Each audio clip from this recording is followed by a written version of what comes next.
every frickin' time.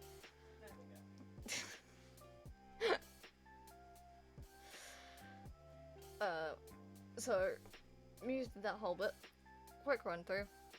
I'm a bit late. Had some stuff I was doing. My partner's here over the other side of the room. I have my cat here as well, who's curled up on my bed. Thankfully not on my lap, because she makes it a lot more difficult to stream when she is on my lap. And yeah, my throat is not as sore as it was.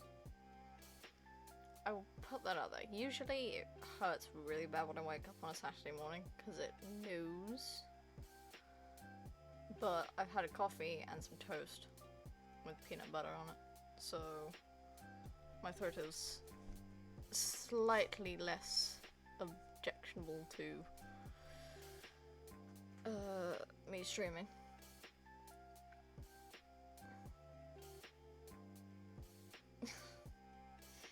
And like usual, we missed the Pokemon because it didn't give us a prior message.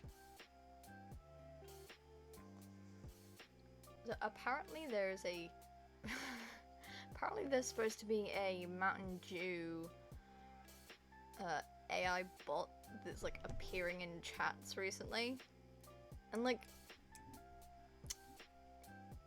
that's in the nicest way possible absolutely pathetic,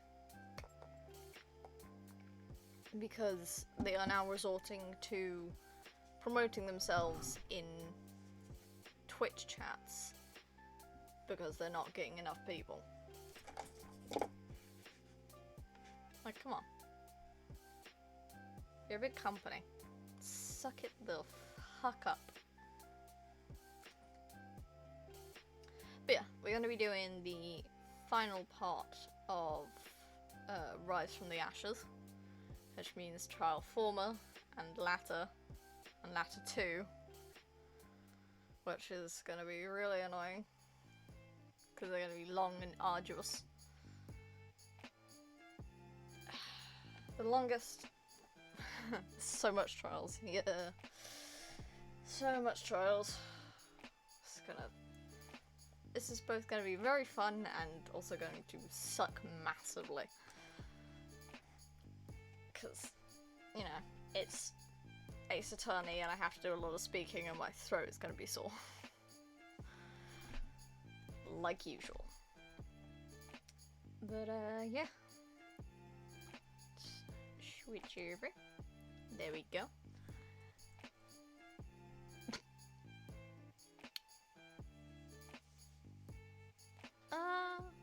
I mean, I don't mind either way. I still have the poorly Getty guy who ended up being some kind of bot.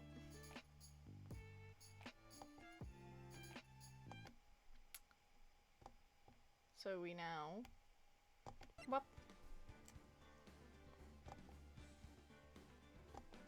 Okay.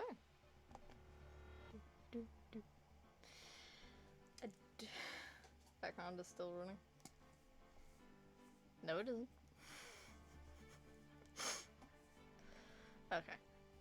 So, we are now going... Gotta turn the little light thing on. Because I have a button on my laptop that lights up the keyboard, so I can see it better in low light. Right, and we are continuing with this. This is gonna be fun. February 25th, 9:47 AM. Oh hey, I woke up at that time. Well, District Court Defendant Lobby number 2. This is the defendant lobby, alright? There's no defendant. I've been trying to reach Alana all morning. Where could she be? Where's Emma, for that matter? It almost seems as if something's been happening behind the scenes. Edgeworth! Knowing you, you've already figured it out. Who the owner of the 7777777 ID number is. Why do I have to say that many sevens in a row? My brain can't process that properly, man. I can't... I'm gonna have to start, like, counting it on my fingers every time I have to say it. It better not be too many times. I swear to Jeebus.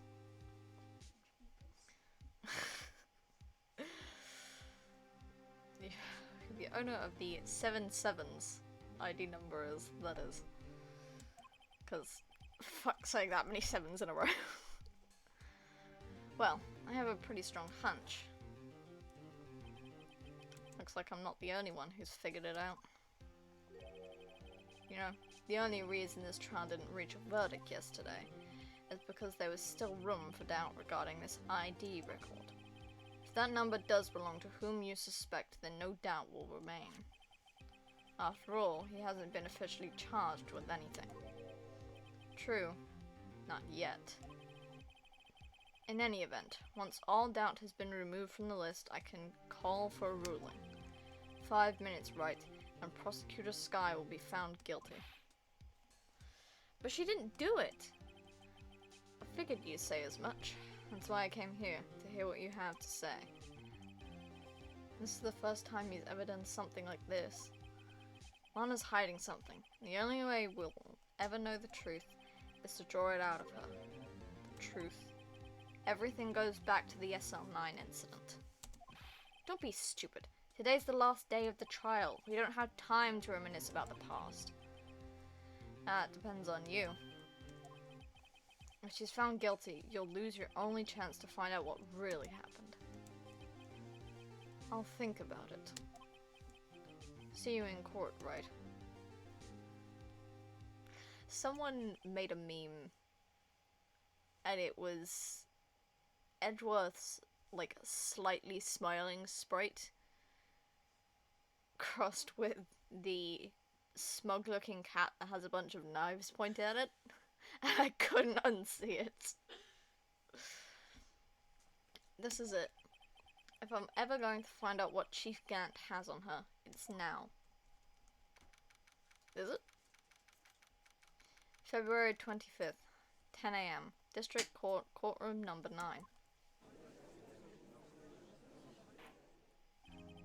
Court is now in session for the trial of Miss Lana Skye. The defense is ready, Your Honor. The prosecution is ready, Your Honor. Normally, this is when the prosecution puts forth its opening statement. But before that, the police chief has a proposal to make. Chief Gant. Whoa! Where the fuck he come from? He just faded in. You. Fucking stupid. I have like a minor headcanon that this man is like maybe 6'7", because I wouldn't put it past him at this point. Because I know Phoenix and Miles are effectively the same height. Gumshoe's taller than him, and I'm pretty sure Gant is taller than Gumshoe. So I would not put it past him if he was like 7 foot or something. Well, ooh, looking it up. Cool. Morning, folks. How's everyone doing?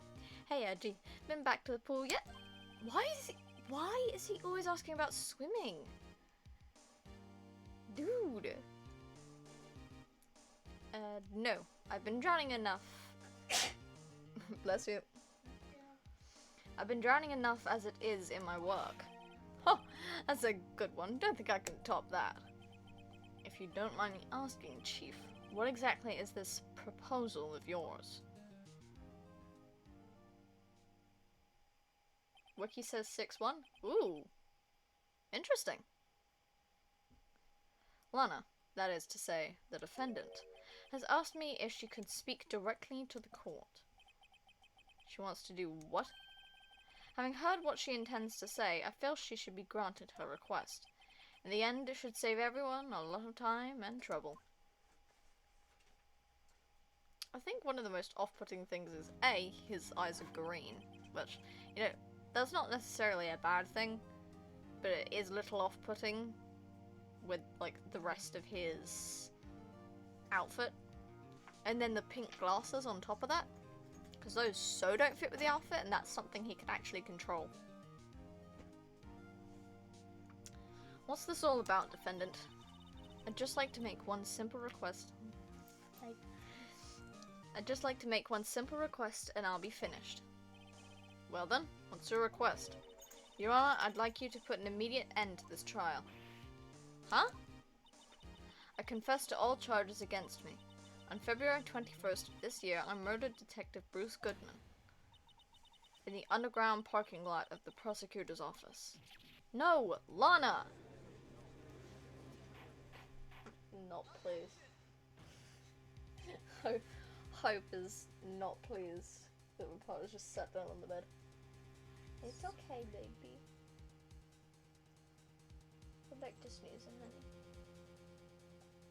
Go back to hiding in the corner, making no noise and pretending that doesn't exist. You can't. Your Honor, the defendant's claim does not change the defense's plea. In that case, Mr. Wright, I no longer require your services. But Lana! Your Honor, I hereby forfeit my right to an attorney. The prosecution may lack direct evidence against me, but it has sufficiently proven its case through testimony and circumstantial evidence.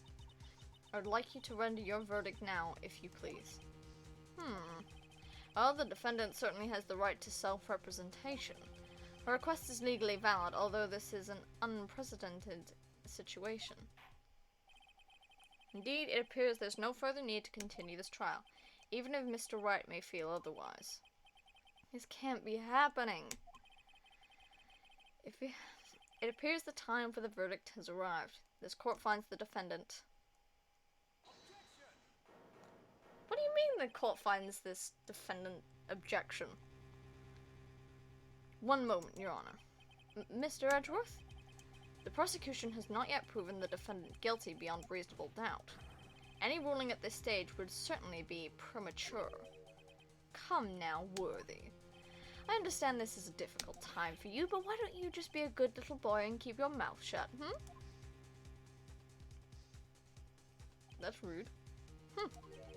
I don't think I care for your tone, Chief Gant. Neither do I. What? Creating another fabrication to cover up your past mistakes. Sorry, but I'm no longer the naive little boy you would have me be. With this sudden confession from the defendant, it's obvious to me some kind of deal was struck behind the scenes. Some kind of deal, Not everyone operates as you do, Worthy. I thought so. Your Honor, the prosecution would like to change its first witness. Oh, to whom? As its first witness, the prosecution would like to call Miss Emma Skye. I request the court hears her testimony. Mr. Edgeworth, I am exercising my right to self-representation. I don't think we need to contend. I don't care what you think, Miss Skye. The exposure of truth sometimes results in tragedy. However, no matter how tragic the truth may be, it would be an even greater tragedy to avert one's eyes from it. Wow. Okay. I'm not saying Phoenix had an influence on him, but I'm saying Phoenix had an influence on him. Very well. The court shall grant the prosecution's request. That's okay with you, right, Chief Gant? Worthy. You'll live to regret this. Mark my words. I think the eerie thing is that his character still has a smile on his face. I think that's deliberate, though. For sure it is. Miss Emma Skye, please take the stand. Looks like Edgeworth has decided to take the horse by the reins. In what context? I mean, this context, but at the same time, what context? Trapinch. Oh. Crab Pokemon. That makes sense.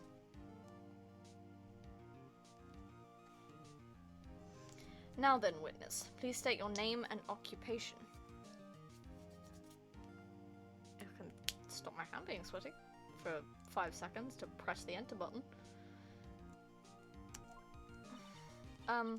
My name is Emma. Emma Sky. My occupation? I'm Lana's little sister, and I want to be a scientific investigator. 2 years ago, you encountered the serial killer Joe Dark of the Joe Dark killings. Is this correct? Yes. I'm trying my hardest to forget about that, though. I'm sorry, but I'm afraid I'm going to have to ask you to recall those events one more time. Mr. Edgeworth, please remember this trial concerns the murder of Detective Goodman. Is an incident that resolved English, my first languages. Is an incident that was resolved 2 years ago really all that relevant? Yes, it most certainly is. Well, okay then. You sure gave in fast. I mean, let's be honest, Edgeworth has, like, perfected the dead stare that will get you crippling in moments. And not in a fun way. Now, please testify about what happened to you 2 years ago.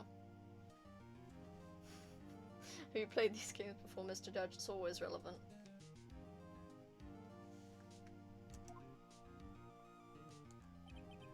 The trip to yesteryear. The trip to... I don't remember that term. Yesteryear?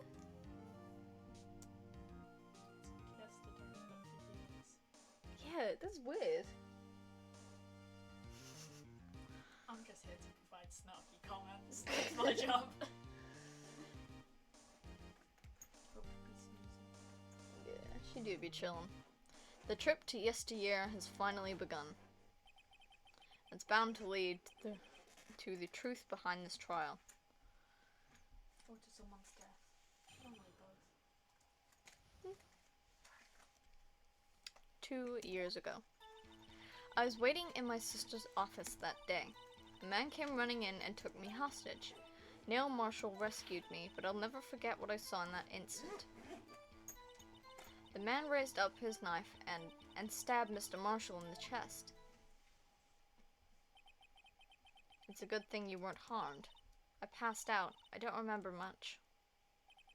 That's understandable. However, please tell me, Mr. Edgeworth, what does this testimony have to do with Detective Goodman's murder? That will soon become apparent, Your Honor. You've got to admire him for his courage, considering he has no evidence. He's relying on you, Phoenix. Shockingly enough, considering we have, what, one, two, 3 scrolls of evidence. And a space. How much evidence would that be? That's 29 pieces of evidence. Well, apart from the attorney's badge, I don't know how that's evidence, but you know.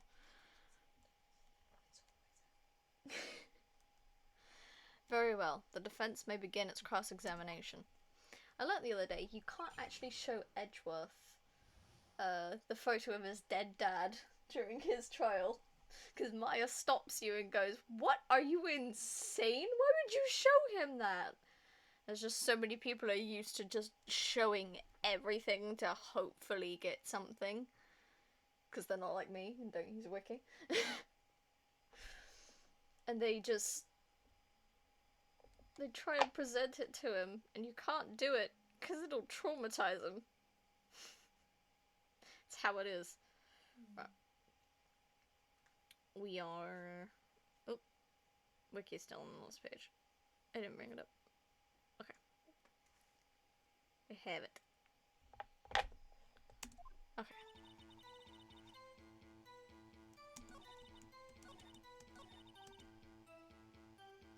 The press in his 4th statement. Can you tell us about that? Mr. Marshall jumped on Dark. Then the lights went out. The lights? It was just about this time of year. There was a terrible storm going on and lightning struck nearby. So the electricity went out. Wait a minute. If it was pitch dark in that room, you shouldn't have been able to see anything, right? Right, but just then lightning flashed again outside. That sudden flash left an unforgettable image of the scene in my mind. I see. I told the detective about what I saw then. The detective? Yes, Detective Goodman. He was in charge of the case. Detective Bruce Goodman, the victim. Thanks Do I for the hear more? follow. I hear more. So you spoke with Detective Goodman about this 2 years ago? Yes. That's what's so scary about this trial. You told Detective Goodman about what you saw. Yes, but at the time the words just wouldn't come out. That's why I drew a picture. A picture? Yes, I think she mentioned that before. I remember the picture thing, but I don't remember how we did it. Ask about the picture. I say that and then we're going to find out how we get the picture. Genius timing. This picture the witness drew, I believe it has a very important meaning. The list of evidence I was given 2 years ago didn't contain a picture. Witness, would you mind if we added this statement to your testimony? Yes, Your Honor. Okay, so present the evidence list on this new one? Tab, evidence list. There we go. God. Mr. Edgeworth, this little girl put all her heart into drawing that picture. And yet you would insist on denying its existence? Huh? Hey, I'm not the bad guy. All I'm saying is that the prosecutor for that case, I wasn't handed such a picture. That may well be, but that doesn't mean it doesn't exist. Behold.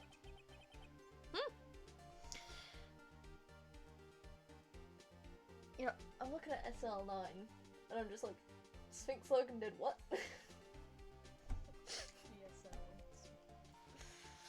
Yeah. This is the evidence list for the SL9 incident. Please turn it over, Your Honor. Turn it over. Turn it... Ah! What's this? Picture!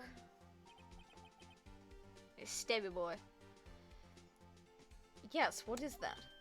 Hey! That's it! That's the picture I drew! Indeed, two men appear to be wrestling here.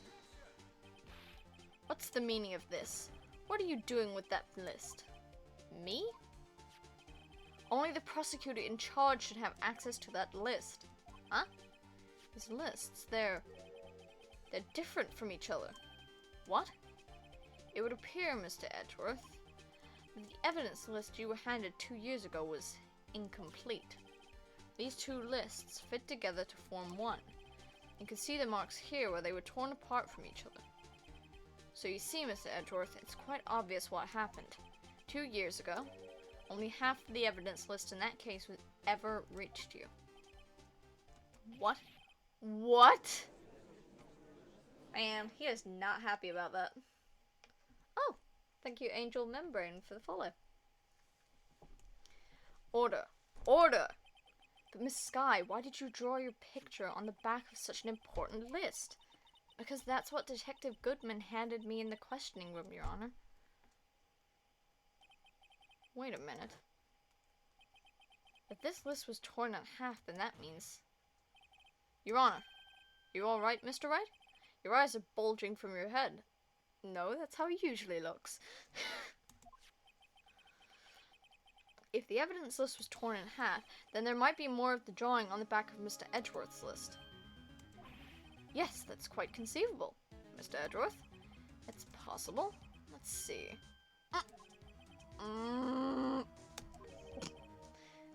Is something wrong? Do you even have to ask? Oh, he pissed. Sorry, Your Honor. There is indeed something drawn on the back of my list. Mans isn't happy. He is not. It's that thing. Oh.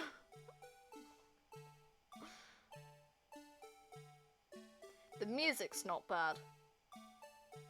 It's very innocent. But at the same time, I can share Edgeworth's distaste for it. that's... That thing! That thing was dancing in the evidence room. Clearly, this act of vandalism is the work of a certain chief of detectives. I guess he was out of scrap paper. Yeah, honey, I don't think that's what you think it is.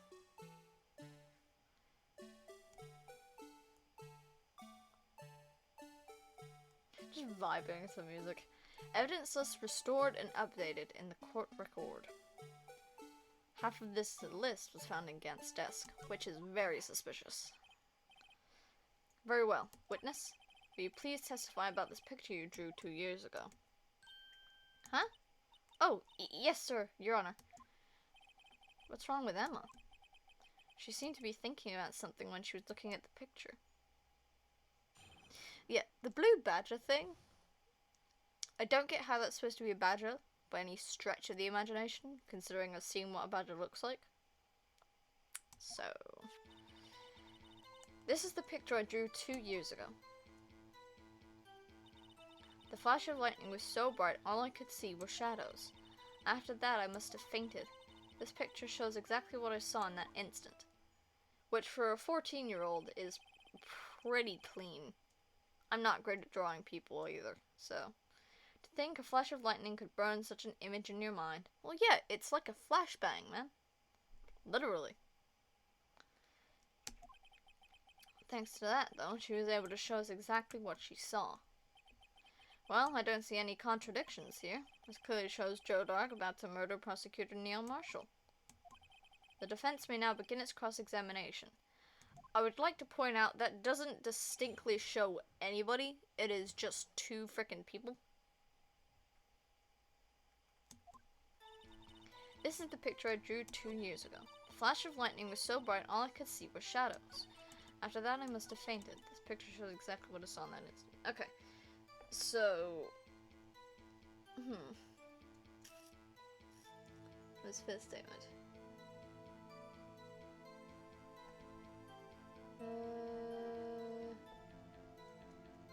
Right. And then this fourth statement.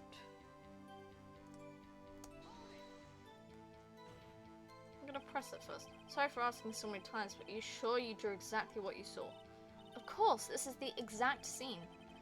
Wasn't influenced by any way of your talks with the detectives? Are you insinuating we somehow manipulated her memory, Mr. Wright? No, of course not. You better watch out or he might find some way to cut my salary. I would be impressed if he managed to do that. I drew this picture before I heard anything from the detectives, so I don't think anyone's story would have influenced me. Mr. Wright, is there something that's bothering you about this picture? Huh? Oh, well, that's strange. She claims there's exactly the scene that was imprinted in her mind, and yet there's clearly a contradiction here. That it doesn't clearly show anybody? And then his fourth statement present Neil's autopsy report. Okay. Probably this one. Yeah. Dicky. Right. I hate to be the bearer of bad news, but this picture the witness drew contains a blatant contradiction. What? But I still remember it like it was yesterday. Mr. Wright, perhaps it would be faster if you simply pointed out this contradiction for us.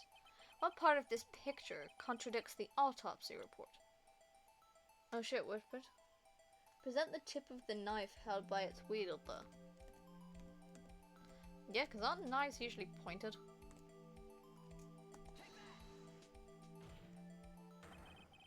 I think the areas you're supposed to pick have like a radius that you can do, since you don't have to press it exactly.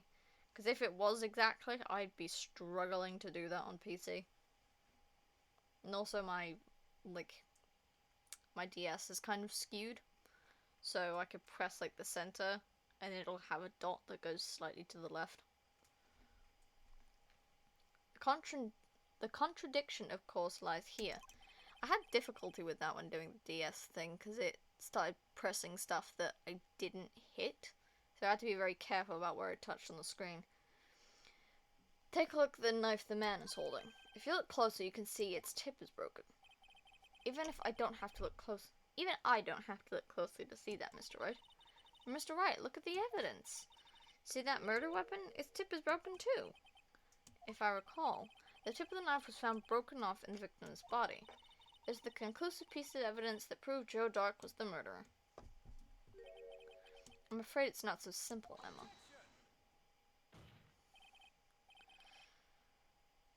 And where, pray tell, could you possibly see a problem? It's obvious, really. The victim suffered a single stab wound to the back. If the victim was only stabbed once, then the murder weapon should not yet be broken. Ah! What's the meaning of this? Perhaps the knife was broken beforehand. Sorry, but I'm afraid that's not possible. The tip of the knife was found inside the victim's body. If it was broken beforehand, it couldn't possibly wind up there.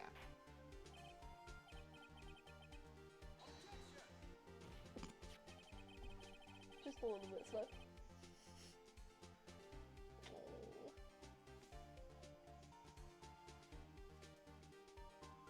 I don't know how it's comfortable for her, having like the top of her head pressing down against the bed while the rest of her kind of curls around it. But hey, it's comfy for her. The tip of the knife was undeniably discovered within the victim's body. The only possible explanation is the witness's memory is mistaken. That's why I asked her so many times if she was sure she remembered correctly. I believe you were annoyed at the time, but she was sure she remembered correctly. But there's no other way to explain this inconsistency. Not so fast, Miss Edgeworth. There is another explanation. Have you forgotten already? Whew. Yeah. About a little something called falsified evidence? You're treading on thin ice, right?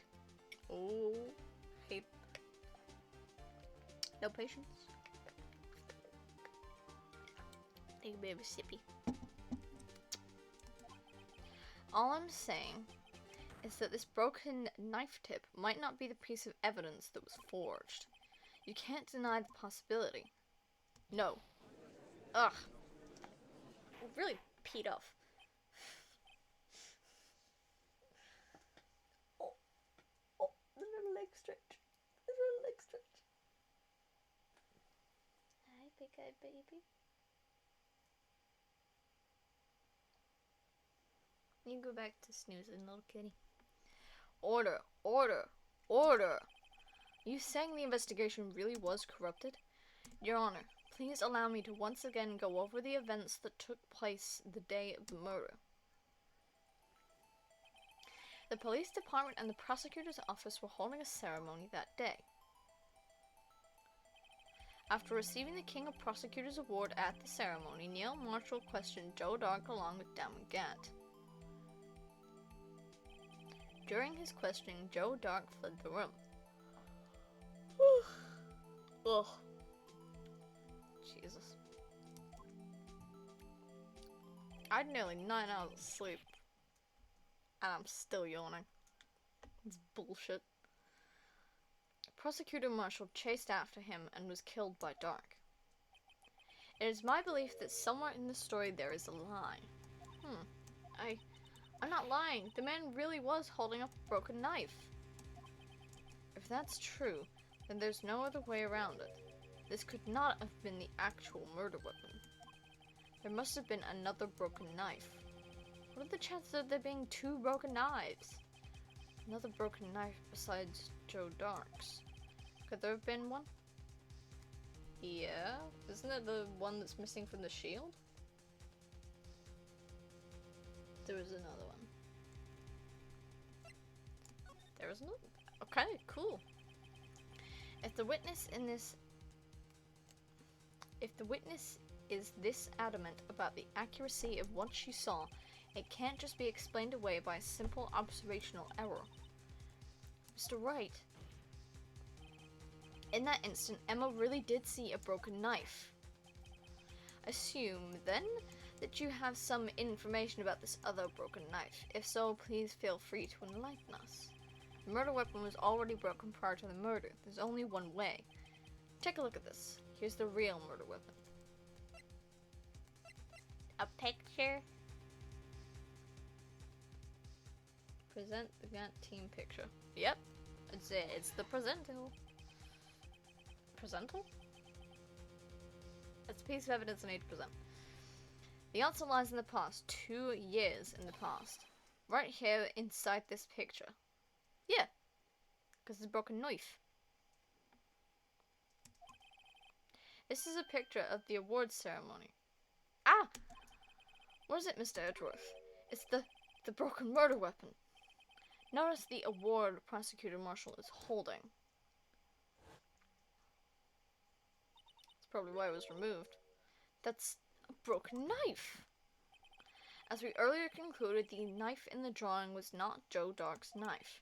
That being the case, the knife the witness saw was in all likelihood from this award, which has been removed since. Order! Order! Order! Mr. Neil Marshall was awarded the King of Prosecutors that day. As an award, he was given this broken shield and knife. When he chased after Joe Dark, he pulled out this knife. Being a prosecutor, he did not carry a pistol. This broken knife was the only weapon he had in this dangerous situation. But that can't be. Oh, and why not, Mr. Edgeworth? Because the King of Prosecutors' award knife was the murder weapon. Then the murderer and the victim would be reversed. What do you mean? I mean, this man raising a knife would have to been Prosecutor Neil Marshall. Oh. Oh! Yeah, but, bruh. I love Phoenix, don't get me wrong. But he's not the brightest bulb in the box sometimes. He's as dense as a pile of bricks. Yeah. Dumber than a box of rocks. But the prosecutor was the one who actually died. That's true. What's going on here? It seems Mr. Wright has been a bit too eager to jump to conclusions. Wait, I remember now. I remember everything. Do you? Mr. Edgeworth. What is it? Could you show me your evidence list again, please? Is the list? The one with that picture scribbled on the back?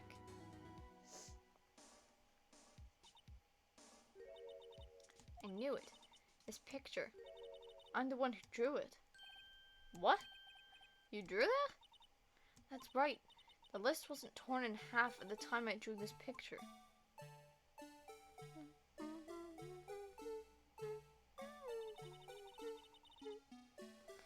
All this time I've been trying so hard to forget.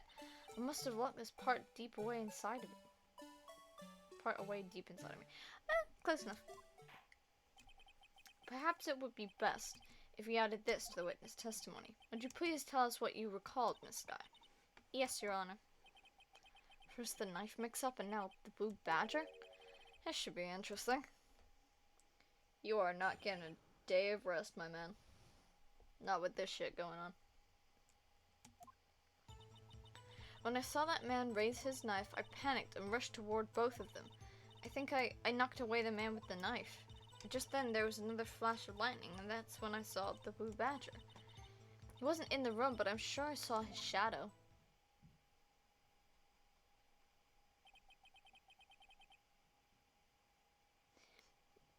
This is certainly most unusual. Try impossible. The chief of detectives hadn't even designed him until this year. That would mean he didn't even exist 2 years ago. Yes, well, the defense may now begin its cross-examination. Stop, please. Don't pursue this any further. Ooh. That's a new character model. Want to lean any further forward? Lana, what's the meaning of this? Please remain seated in the defendant's chair. But you can't do this. I already confessed to the crime. Why can't you just leave it at that? Chief Prosecutor Sky. We've already come this far. It's too late to turn back. Silence. The defense will now begin its cross-examination. Bailiff, please detain the defendant. Seems we're finally getting to the core of the matter. Yeah, well, she wouldn't have reacted the way she had if you weren't. You're clearly breaching into stuff that you shouldn't be asking for. Oh, I just noticed I know the way they do eyes in this game, but there's a little bit in her eyes that look like two hearts. She looks like she has hearts in her eyes. That's cute. Emma's recollection. When I saw that man raise his knife, I panicked and rushed toward. Okay. That wasn't the blue bird Emma saw. Then what was it? Press Emma's fifth statement, which is the which one? He wasn't in the room, but I'm sure I saw his shadow.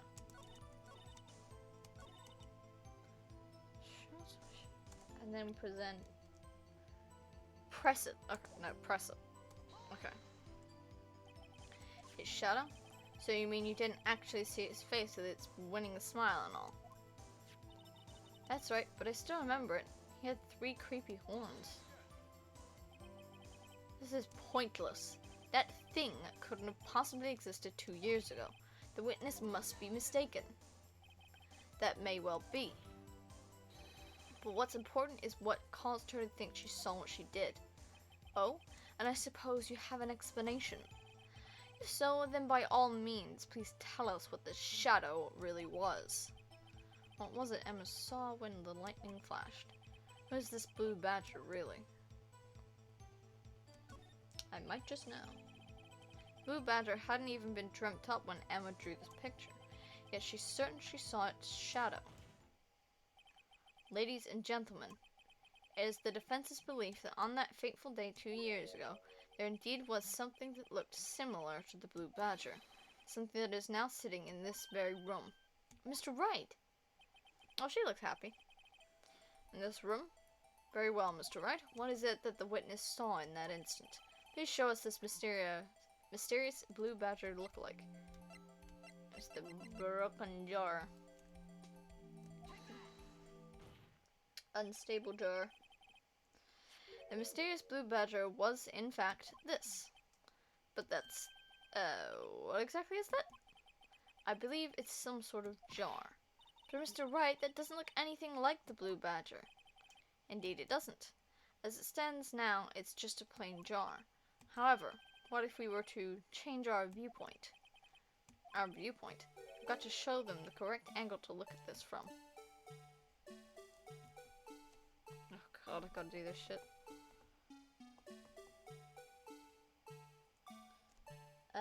Okay.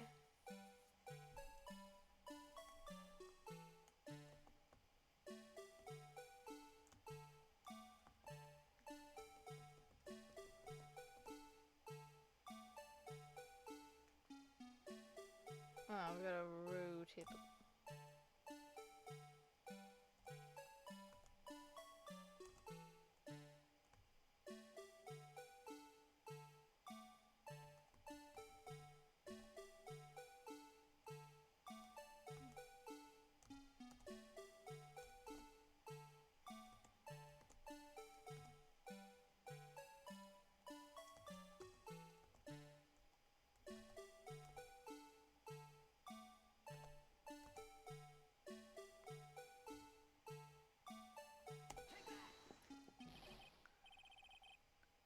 Gotta make it look more like— What the fuck do you mean, bruh?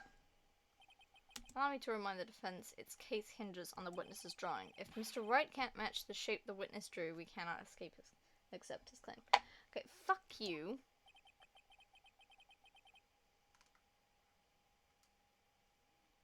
I've got to find just the right angle. Maybe I should rotate it vertically a bit more, or horizontally.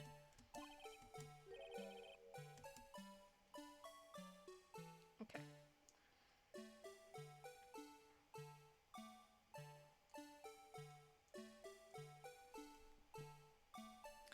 Oh.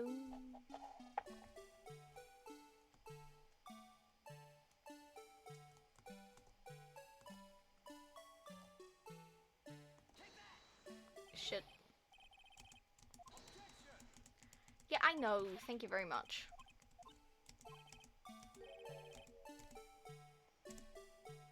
Okay, so Q and R.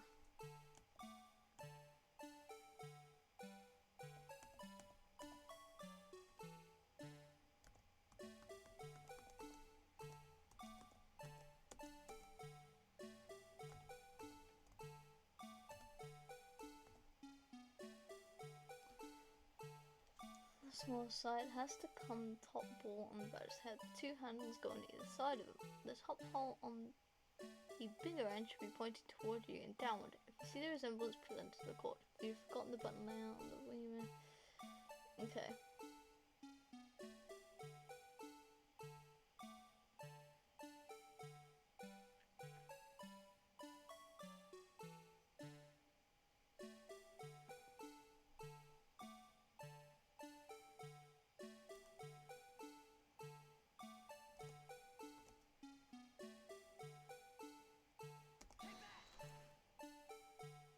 There we go. Right. Just need to make sure you can't see the holes with the handles. That's what it is. Well, is this a miracle or what? No one can possibly deny this jar's resemblance to the blue badger. Why did she see it in that freaking orientation, though? No, it can't be. Upside down, maybe? I don't know. Order. Order! The defense has proven its claim. The mysterious blue badger witnessed on the day of the crime was actually this. Although we all enjoyed Mr. Wright's dramatic performance, one question remains. What's your point? What do you mean? So that badger thing was actually just a jar. That doesn't change anything. I'm afraid that's where you're wrong, Mr. Edgeworth. You see, this changes everything. Indeed? Very well then. Please tell us, what's different now that we know the witness saw this jar? Edgeworth wants to see your point. It doesn't look like it changes the case. You'll be given a choice of answers. The location, the murder weapon, and the murderer. It doesn't matter what you choose because all those change the scenario completely. I'm gonna go with the location. Very good. Allow me to take these in turn. At the moment of the murder, this witness saw this jar. A very specific angle, I might add, Mr. Wright. Yes, well, knowing this, where could she have seen this jar? Where? The location of the jar is shown in a picture taken on the day of the crime. It's on a shelf in the office of Damon Gant. But the body was found lying near Lana Sky's desk. The witness testified so herself. Yes, and it is these two facts that reveal what actually transpired. You see, the struggle between Dark and Marshall did not take place in Lana Sky's office, as it happened on the other side of the room in Chief Gant's office. Are you implying the murderer moved the victim's body? From Damon Gant's office to Lana Sky's office? Yes. Why would he do that? There's no reason. Exactly. If there was a reason, he wouldn't have gone through the trouble. The only logical conclusion is that there was a reason. You know what that reason was, Mr. White? No. Oh boy. Finally figured it out. So this is why Lana tried to stop the trial. It's too late to quit now, though. Dude, why are your brows so funky? Like, I keep looking at them and it's just, why are your brows so funky, bro? Please recall the witness's testimony. She said she knocked away the man who was holding up the knife. In the next instant, the jar was hit and flew through the air. Now tell me, what could have sent the jar flying? That would have to have been the impact the man made when he was knocked into the wall. Ladies and gentlemen, if I may draw your attention to this picture once more. If the man was knocked in the direction of the shelf the jar was sitting on, what would he have hit? Ah! The suit of armor, holding a very sharp and dangerous looking sword. Yes. And since the man who was knocked into the armor was carrying a broken knife, he would have had to have been Neil Marshall, wielding the King of Prosecutors trophy. No, Mr. Wright, you can't be thinking. he can be thinking, just not very well. Yes, there is another possibility of what actually transpired in that room. Another possibility? Of course, the perpetrator would have had no idea, but nevertheless. I don't know if I can go through with this. Mr. Wright, what's the matter? If events took place as the defense theorizes, then the outcome is obvious. In that moment, assuming the man Emma Skye knocked away was actually Prosecutor Neil Marshall.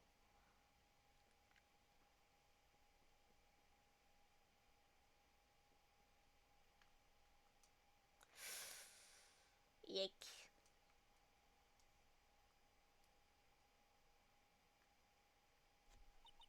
You mean Mr. Marshall died because of me?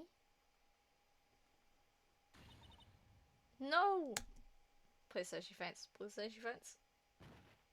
Thud. Knew it.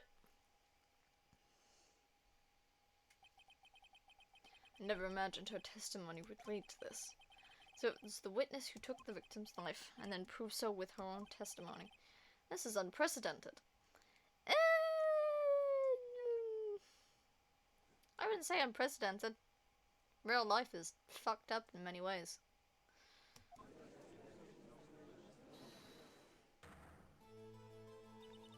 What are you saying?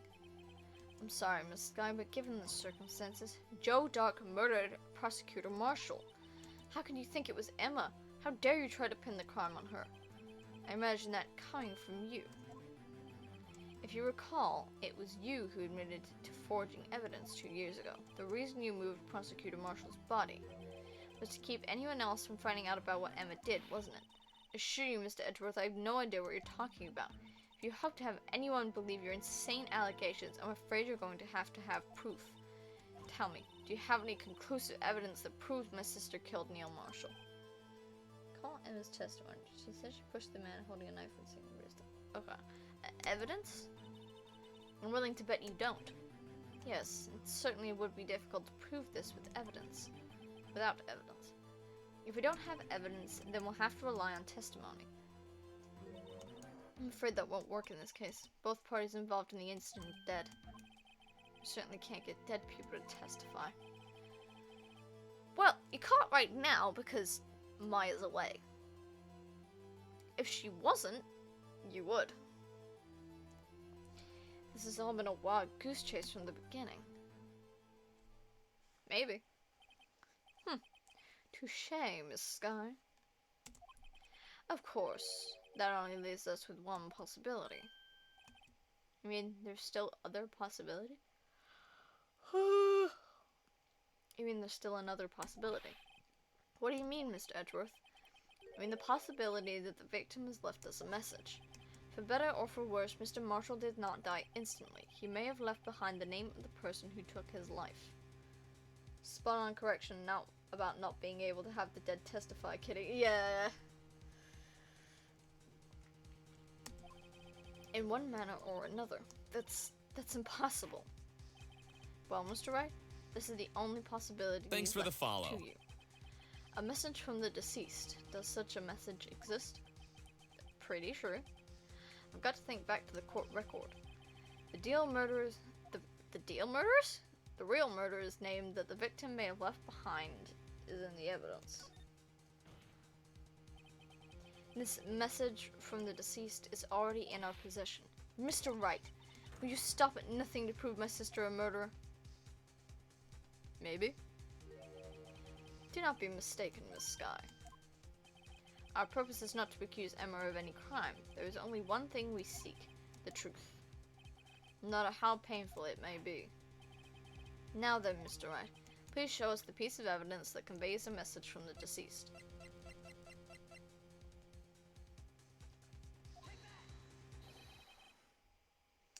This is the message left behind by the deceased. Is that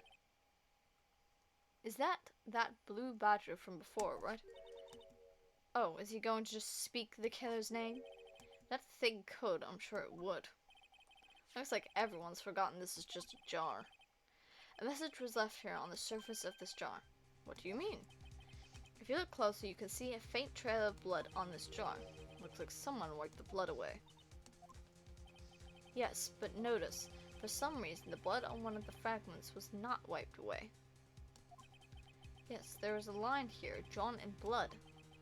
So what you're saying is these dots were once lines. Prosecutor Marshall did not die instantly.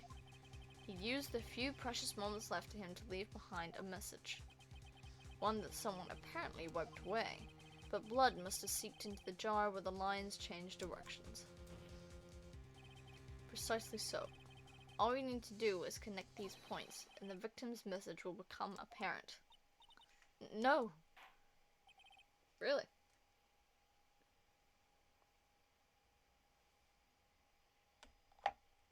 Okay.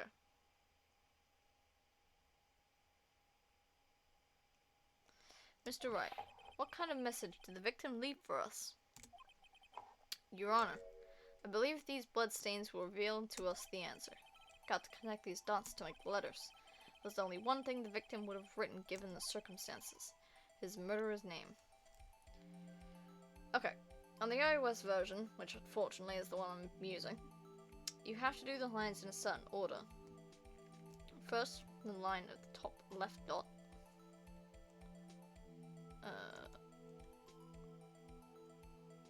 First line from the top left dot to the next right dot, the top of the E.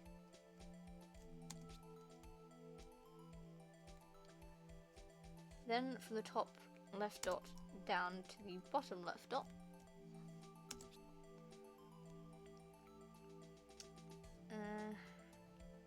Side of the E, and then the bottom left dot, then the bottom of the E.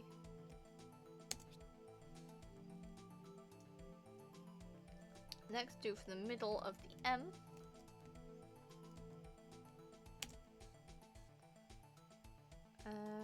Middle of the M to the top right corner of it. And then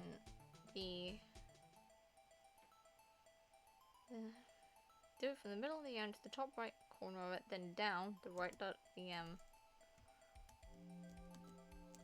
Then that. After that, start at the bottom left corner of the A. Then go to the top middle. Really? So after that, start at the bottom left corner of the A and go to the top middle of the A. Next, from the top middle of the A down to the bottom right dot. Oh, so that one, there, to there, and then left to right.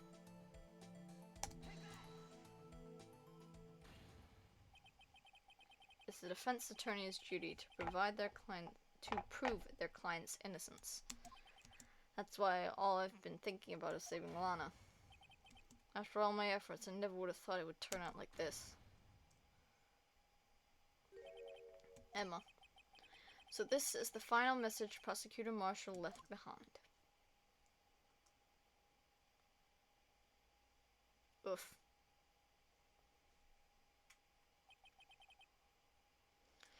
Of all people, she may not have meant it, but in the end, the one who took the victim's life was Emma Skye.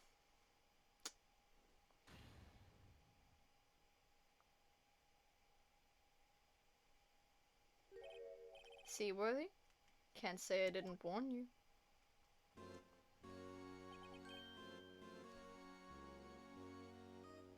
Chief Gant.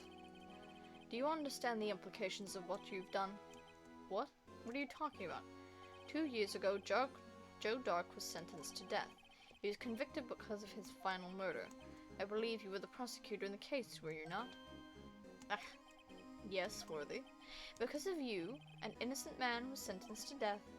Not only that, but you used forged evidence to ensure his conviction. I'm not making that noise. But Joe Dark really was a serial murderer. That's undeniable. I'm afraid that's not important. Didn't you know? We aren't defenders of justice. What? We're merely keepers of the law. Sentencing a man to death is no light matter. Even if there wasn't any cover-up or evidence forgery, ultimately the responsibility falls on the prosecutor in charge. Despite what anyone may say, this fact cannot be denied. going on at the prosecutor's office? Why sent an innocent man to his death? Blah blah blah blah blah.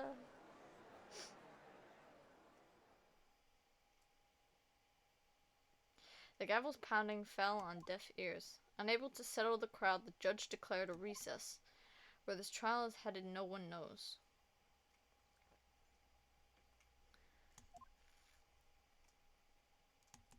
To be continued. Oh.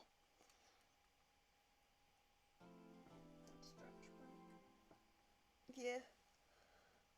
Oh. Ugh. Yep, we're gonna shave.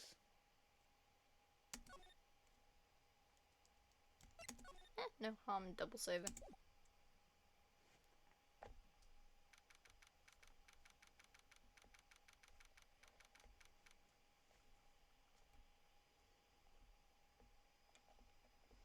Okay. Sorry, Edgeworth. Jeez. I didn't mean to get you in trouble. Don't worry about it. This is my problem, not yours. Hope I'm not interrupting anything, pals. Gumshoe, buddy, there's a time and a place. My boy! Yeah. He is just a big puppy in a man's body. I love him. God damn it. Oh, guess I am. I'll come back later. Wait, Detective Gumshoe, what is it? You got a lot of nerve, pal, making a detective run around all day. Run around. English, my first languages. Making a detective run all around while on duty. And on top of it all, you call me here. I've seen happier people at funerals. Take it Lana's having you run errands again. Let me tell you this is the last time, pal. Here, she asked me to give you this give this to you if there was a break in today's trial. Evidence law? Edgeworth was talking about this just the other day. You must know the 2 rules of evidence law. Rule 1, no evidence shall be shown without the approval of the police department. Is that right, Mr. Wright? Seems so. I could at least study some evidence law, really. This man had to pass his bar exam. He had to go to lawyer school. He definitely passed because of nepotism. Only Might have done. Only logical explanation. A man this dumb could not have passed the bar exam without a bit of nepotism. Yeah. Just a tad. Love you, Phoenix. Because I have, like, the Great Ace Attorney Chronicles in my Steam library, which is, like, his great-grandfather, I think it was? Who is also, like, a major prosecutor. Not prosecutor, attorney. So, maybe. Maybe, just maybe. He, a little bit of nepotism. Maybe I'm out. Oh, thank you for the follow, G-Man. The chief prosecutor also wanted me to give you a message. A message? She said if you're planning to take him on, you're going to need this book. Him. I guess I'll need to give this book a thorough read. Evidence law securely slipped into pocket. How? How do you slip a whole ass book? Actually, no, it's male jeans. It's male jeans. You could probably fit a whole ass fish tank in there.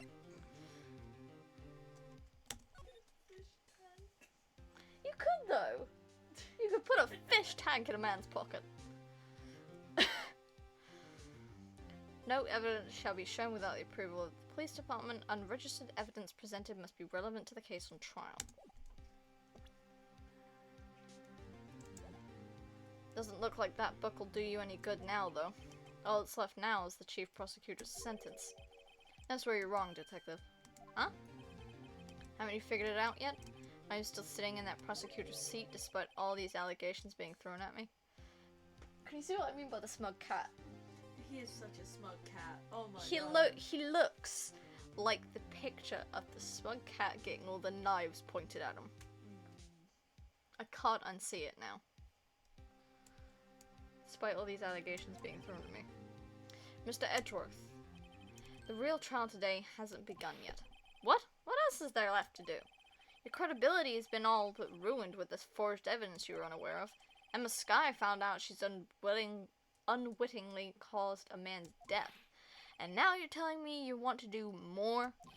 You gotta be kidding me, pal. You're missing the point, Detective. Lana didn't murder Detective Goodman. She merely stuck a knife into his dead body. That means the real killer is still out there. What? And we're going to expose him, no matter what it takes. This case has hurt too many people. It's time to bring it to an end. Buddy, I hate to tell you this, but it's not nearly close to the end yet. Yep, we're still going. Court will now reconvene for the trial of Miss Lana Skye. Mr. Edgeworth. Yes, Your Honor. The Inquiry Committee is planning to impose harsh penalties for your actions. Thank you for the news, Your Honor. Yes, well. Normally, this is where the prosecution calls forth witness, but, this isn't easy to say. I see there is some concern that you, Mr. Edgeworth, may have, struck a bargain. You think I may have manipulated the witnesses. I didn't say that. It's just, you see, everyone has been talking, and... Very well, Your Honor. I have a solution. A solution. That being the case, the prosecution will allow the defense to call forth all further witnesses.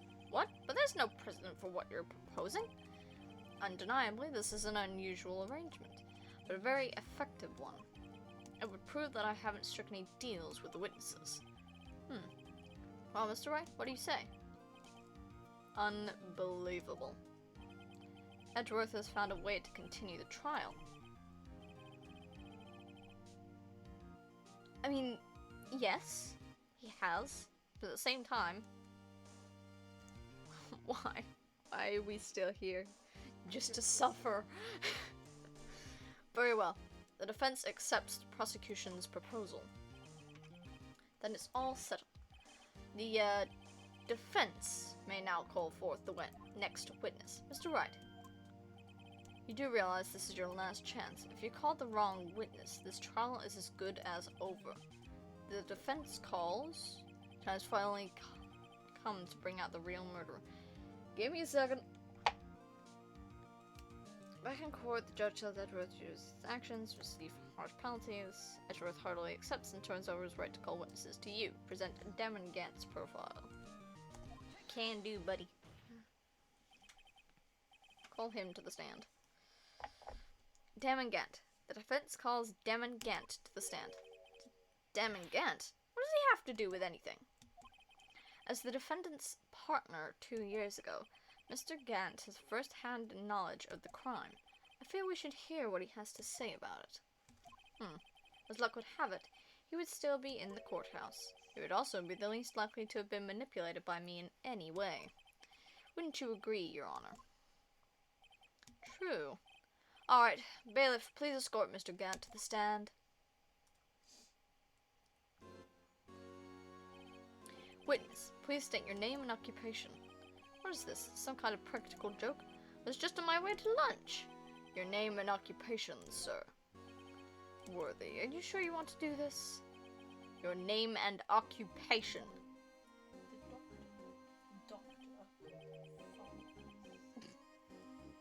So, you want to play hardball, eh? Please, Mr. Gant. Fine. My name is Damon Gant. I'm acting chief of police. Now then, Chief Gant. The court requires to hear your testimony. Oh, righto. What's with the grim face? First, let's clear up this SL9 incident.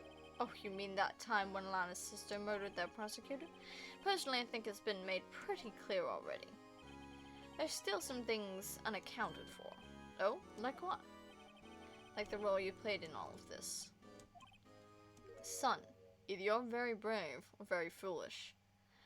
Buddy, he is both, and I assure you on that. He is a dumbass, but he is a courageous dumbass. You are aware, of course, that a police chief has all kinds of weapons at his disposal. Weapons? Sure. Take my testimony, for example. I don't have to give it if I don't want to. What? Is that true?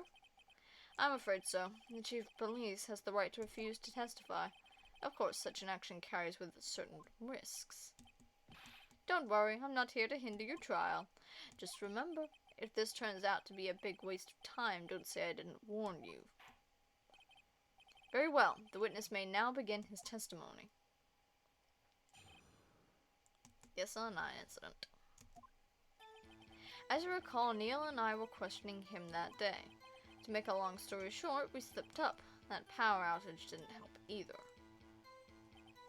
When I went to my office, I found Lana there.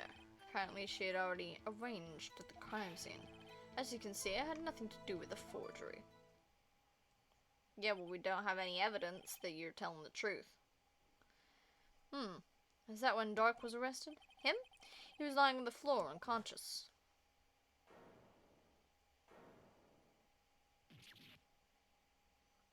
Ugh.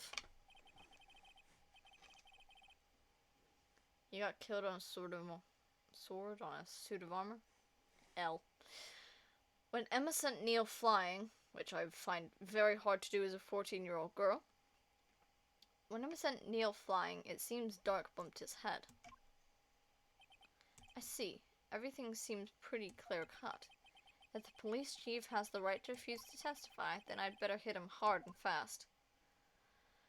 Phoenix, buddy, as a person who doesn't have the cleanest of minds, you really need to watch what you were thinking.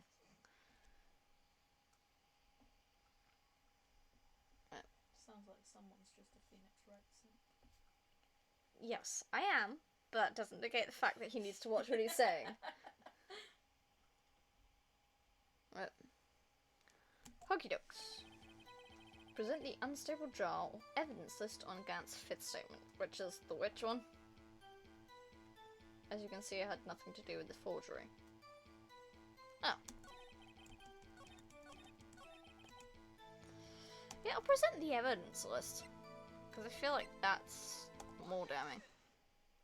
I'll probably reference both, but you know, still. You claim you had nothing to do with the forgery, but I'm afraid that's a claim you cannot back up.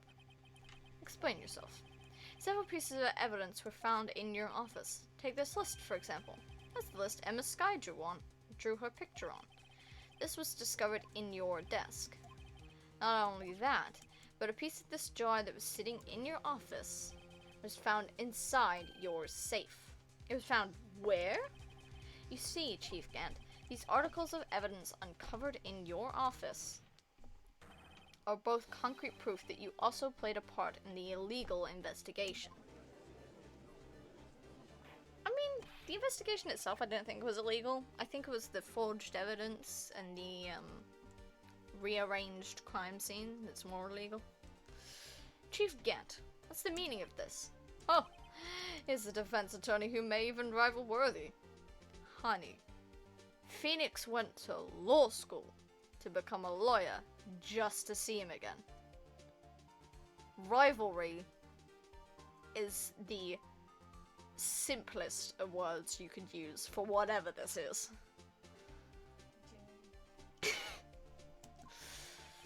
So you admit to it then, that you were involved in the forgery? Who, me? Or do you mean you? Me? Why would I have anything to do with that? Well, you were the one who snuck into my office when you found this evidence. Prosecutors aren't the only ones capable of forging evidence, you know. Defense attorneys can do so too. Isn't that right, Righto? However, Detective Gumshoe is present during the investigation. Worthy, my boy. Not even detectives are exempt from the law. Rest assured, Dick will receive his due punishment. What? Detective Gumshoe's salary drops any further, he'll end up paying to work. Yeah, poor dude. Yes, well, in light of the detective's presence, please give us your testimony regarding these pieces of evidence found in your office, and their relation to the forgery that took place at the crime scene.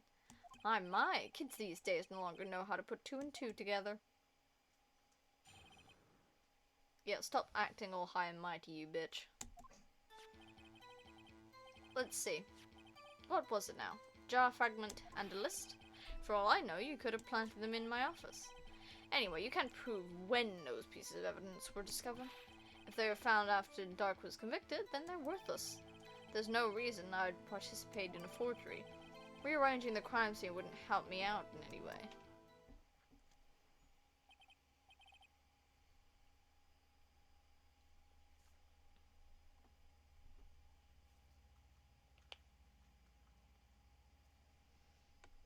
Okay. So, Mr. Wright. Yes, Your Honor? When investigating the crime scene, you should have been more careful to observe protocol. You do understand that I am the chief of police, right? There will be consequences. Oh. I believe I will press charges, so you won't make the same mistake again. My apologies, Chief. Would you mind waiting until tomorrow for that? Today is, well, you know. Alright, OG. In return, though, I know, that place, right? Huh? What are these guys? What are these guys? Telepathic? Maybe.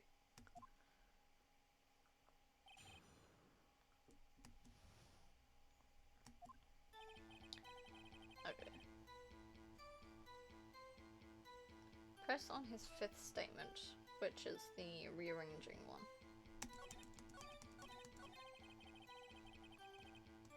Press.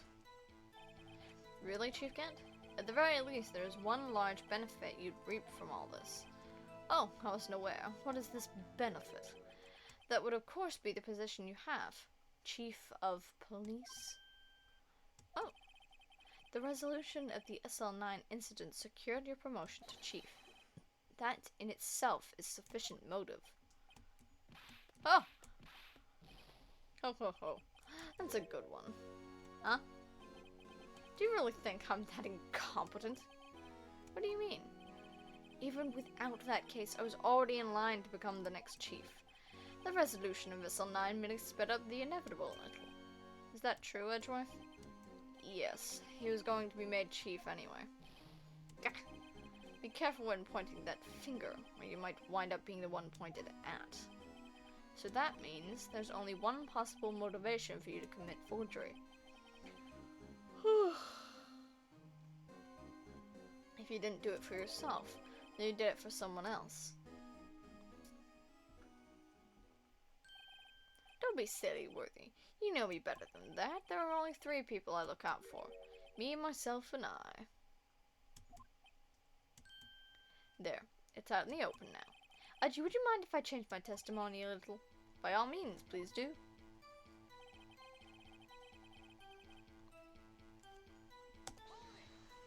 Press on the statement. Nothing in it for you? Huh? I don't trust them.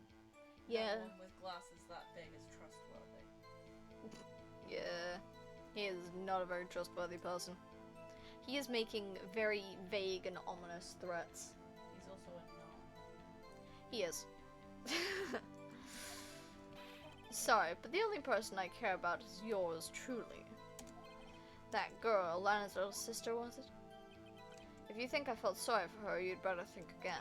Well, that's a bit mean. You're right. You don't feel sorry for anyone. Be tough on crime and tough on people. That's how I was raised. You seem to be lax enough on yourself, though. Ho ho! Oh, that's a good one, Worthy. Could there have been something in it for him? Given his selfishness, would he have helped someone out? Point out accomplice. Interesting. Hey, if I'm not allowed to do the Uru voice, why are you allowed to do it?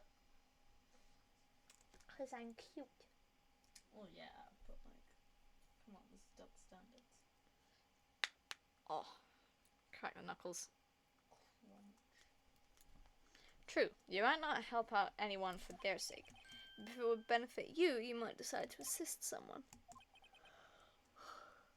Ugh, keep yawning, man. I'm sure I got plenty of sleep. It was the coffee. The coffee did it. Oh. She EP. Yeah. The kitty be eepy. She's a very cute cat. Mr. Wright, it appears you're positively determined to portray the chief as a nice man who likes to lend people a hand. That's not what I mean. Very well then. Who is this person you believe Chief Gant may have helped to forge evidence? Well, Lana, because who else? Please? Chief Prosecutor Lana Sky, the defendant? I believe it's quite obvious in light of the circumstances. Emma Sky fell victim to an unfortunate series of events. Who would want to help her more than her own sister Lana? As for Chief Gant, he would also have a reason to help Lana if she asked him to. That reason, of course, is self-profit. Self-profit? What do you mean? After the SL9 incident was resolved, Lana Sky was appointed Chief Prosecutor at the Prosecutor's Office. The person who arranged this job change was you, Chief Gant. But how would he profit from all of this? He would be able to use the Chief Prosecutor as his puppet. Essentially, he would acquire unchecked authority over all investigations. Do you mean to tell me that despite the Chief's formidable appearance, he plays with puppets? Judge. I respect you, my guy, but you are even dumber than Phoenix. That's pretty hard to accomplish. I mean, Phoenix is pretty dumb. Yeah. Oh wait, you must mean puppet as in someone forced to do his bidding. Never mind. Admit it, Chief. You assisted Lana Sky in forging evidence. Your motive to appoint her as Chief Prosecutor so you could control her. Right, oh my boy, you have quite an imagination. Let me ask you something. What? Do you have any proof of this? That I controlled Lana? For example, is Lana testifying that I've done such a thing? Lana. She keeps quiet to protect Emma. There's no way she'd testify against Gant. I'm afraid without any proof, this all amounts to nothing more than mere conjecture.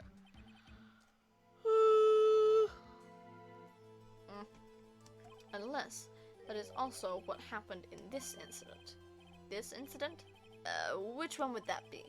Of course I'm talking about the murder of Detective Bruce Goodman. Chief Prosecutor has been acting strange throughout this entire trial. Almost as if someone has been controlling her.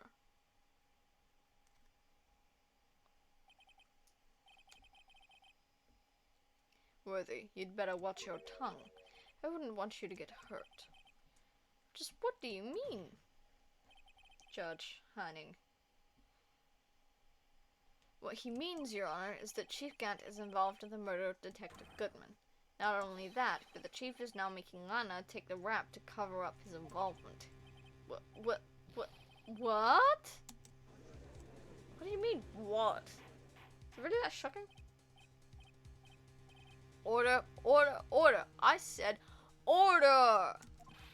Mr. Wright, you can't be serious, huh? This is an affront to the highest ranking officer in our law enforcement agency. To accuse the chief of police of blackmail and murder? Impossible! Yeah, why don't you just fucking say the word, buddy? Because I don't do stuttering.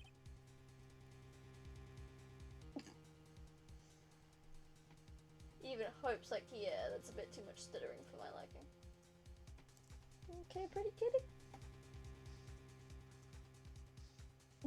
She looks offended. Your Honor, I'm merely reiterating what Mr. Edgeworth said in easier to understand language. It's too late, Mr. Wright. There's no turning back for us now. But it looks like he's the one who's decided to go through with this. Can you prove this, Mr. Wright? That the chief, a high-ranking officer of the law, is involved in this murder? Good question. Regardless of his rank or title, Chief Gant is just a man. The question is he a criminal? I believe the evidence will tell. I see. Alright then. Let's see what Mr. Wright's got. And it better be good.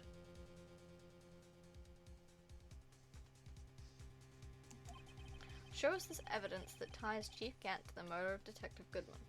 So I need to present the ID card record. Which one was that on?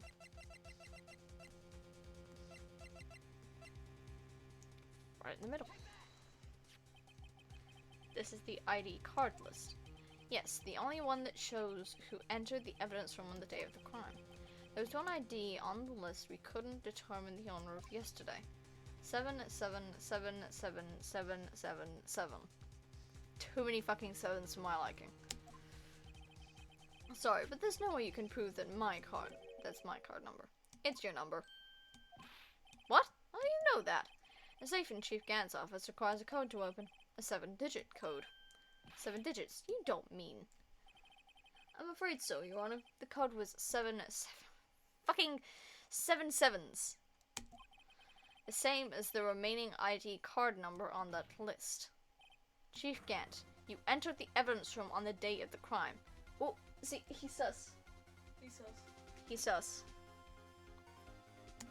Look at that face. That's a man who's sus.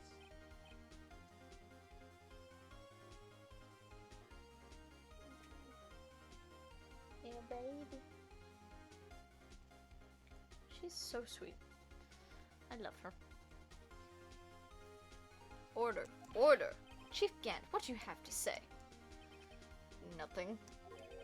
The defense's search of my office was in violation of regulations, and I will demand Mr. Wright be punished to the maximum extent of the law. But right now, this court demands an explanation from you about the use of this ID card. Chief Gant, so you admit it? You entered the evidence room on the day of the crime? What about it? I'm the chief of police, whether it's the evidence room or the bathroom. What's the difference? I can go anywhere I want. Tell me, when you entered the room, were you alone? I always go to the bathroom alone, as I do with the evidence room. Detective Goodman wouldn't have happened to be with you that day, would he? Of course not. Why would he be? I hadn't seen him in days. You hadn't seen him in days, Chief Gant? I'm afraid you've just undone yourself. On that day, you had to have met with Detective Goodman. What do you mean? This trial's purpose is to determine Lana Sky's guilt. No, it isn't, Your Honor. This trial's purpose is to determine the truth. If Chief Gant met the victim on the day of the crime, then we need to determine one thing. What transpired during that meeting? In that case, Mr. Wright, I'm going to have to ask you for evidence. Shows proof that the victim went to meet Chief Gant on the day of the crime. Right, so we need to present Goodman's lost item report. Where's that one? There we go. Present that. Detective Goodman lost his ID card on the day of the crime. Or to be more accurate, Jake Marshall stole it. So Detective Goodman filled out a lost item report. He would have had to give that report to the Chief of Police. And you are in possession of the report, which means you can't be sure if he filed it. He filed it. How do I know, you ask? Because he needed to enter the evidence from that day. He needed to? Yes, to transfer the evidence out. Oh. Detective Goodman took the form to you, Chief Gant. Then, you accompanied the detective to the evidence room. I accompanied him? There's no other way the murderer and Detective Goodman could have entered the room.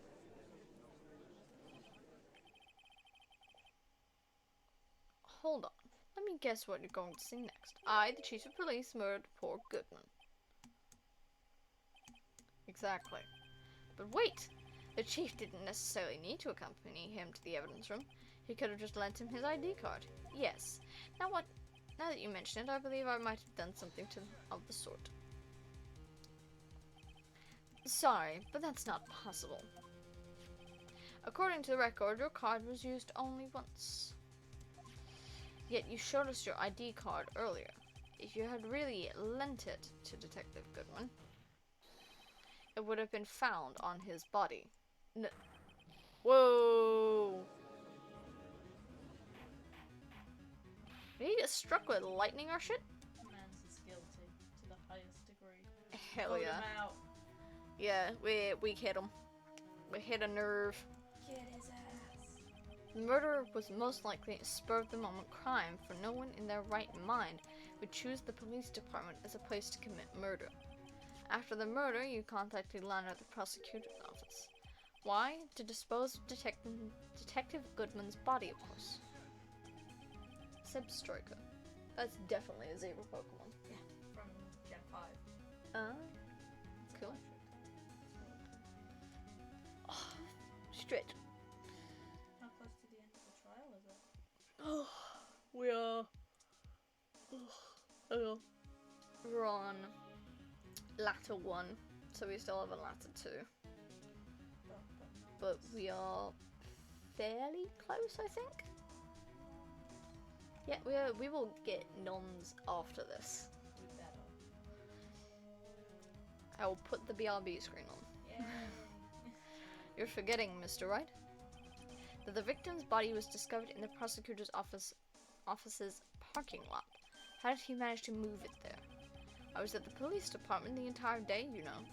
And everyone's aware that Lana stayed at the prosecutor's office after the ceremony. Everyone except me, it seems. Still, you're the chief of police. You have an entire police force at your disposal. Oh, so you think I just ordered an officer to do it? Hey you, take this here dead body over to the prosecutor's office. I don't think so. Chief Gant, you left all the evidence we need to prove how you moved the body to the prosecutor's office. And all this time I thought it was a useless clue just taking up space.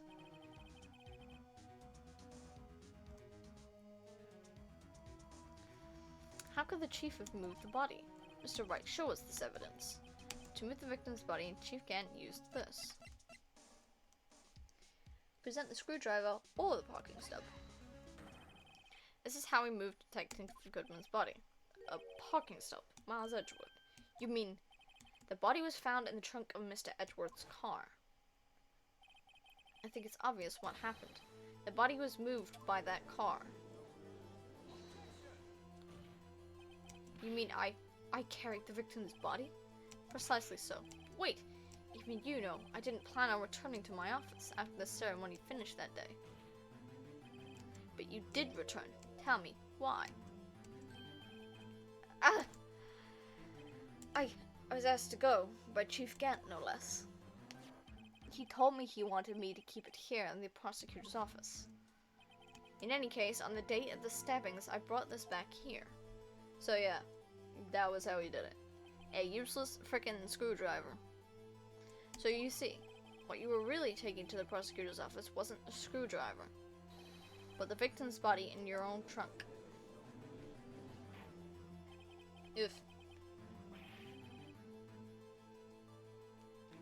Detective Goodman's body was carried in the trunk of Mr. Edgeworth's car. Yes, unless, of course, you have another explanation, Chief. Why else would you have asked Mr. Edgeworth to transport evidence from a closed case? There's only one plausible explanation. To transport the body to your accomplice, Miss Lana Skye. Ugh. Edgeworth getting wrapped up in these things. Order! Order! Order! What's going on here? Is there no room for rebuttal to the defense's outrageous accusations? Think back to the photograph Miss Starr took at the prosecutor's office. This was not a photo of the body being stuffed in the trunk to be taken away. It is exactly the opposite. It is a photo of the body being taken from the trunk. Chief Gant, please say something. I believe your time's up. My time's up? Sorry, Righto, but I'm having lunch with the District Attorney General after this. We have to get going if we're going to make it in time for the early bird special. But the cross-examination isn't finished yet. Remember what I told you earlier? A police chief has all kinds of weapons at his disposal. Weapons? Like the right to refuse to testify. I'm invoking that right now. What? That is not a right to be casually invoked. There are certain risks to be considered. So you're going to just run away after all this? Run away? Don't make me laugh, Worthy. I stabbed old Goodman. That's what you're saying, right? But if you had any conclusive evidence, you would have presented it by now. Well, you think I had Lana dispose of the body? If so, then show your proof and get it over with. I'll say it again, Mr. Wright. Damon Gant is the current chief of police. This court will not tolerate any accusations against him without concrete proof. Well, Mr. Wright? Your Honor, do you have any concrete proof? Proof that Chief Gant murdered Detective Goodman and made Miss Skye dispose of his body. Do I have any concrete proof? I have no proof yet. There's no use showing evidence I'm not even sure of myself. No, Your Honor. At present, I have no conclusive evidence. See, Aji?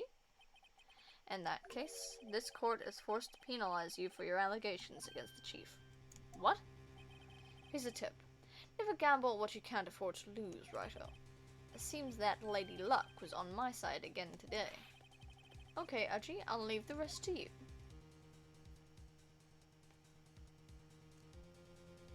Ugh.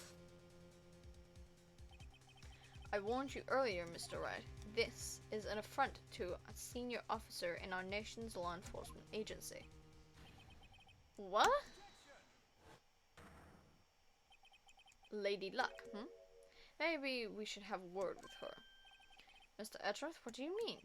There's one lady who knows the real truth behind this trial, and haven't yet had the honor of hearing her testimony. A lady who knows the truth. Another witness. In the absence of conclusive evidence, the only other method of proof is testimony. But Chief Gant has invoked his right to refuse to testify. There's still someone else. One more witness who can answer all the questions raised in this trial. Someone right in this very room. Mr. Edgeworth, who is this person? Why are you asking me, Your Honor? Have you forgotten? The defense is the one calling witnesses today. Mr. Wright, does such a witness exist? She may not be willing to tell the truth, but we can't just stop now. Yes, Your Honor. The defense calls forth Atlanta Sky. The defendant? Miss Lana Sky? She was in the underground parking lot at 5:15 p.m. on February 21st. Her task to dispose of the victim's body. In accordance with a certain someone's orders. Mr. Edgeworth? The prosecution has no objections, Your Honor. Very well. The court will now take its final recess for the day. In 15 minutes, we will reconvene to hear the defendant's testimony. This court is now Hold on! Huh? Chief Gant, I thought you were going to eat. Listen good, Lana. He's talking to Lana. I don't think you need me to tell you this, but if you accept Mr. Wright's claims, there will be terrible consequences. That's right. Your sister will be found guilty for Neil Marshall's murder. Ah, this isn't good. Of course, you'd never support such outrageous claims anyway, right? Just something to think about. Alright then. I've got a lunch date to meet. Great. I'm with you, Judge. That was very well.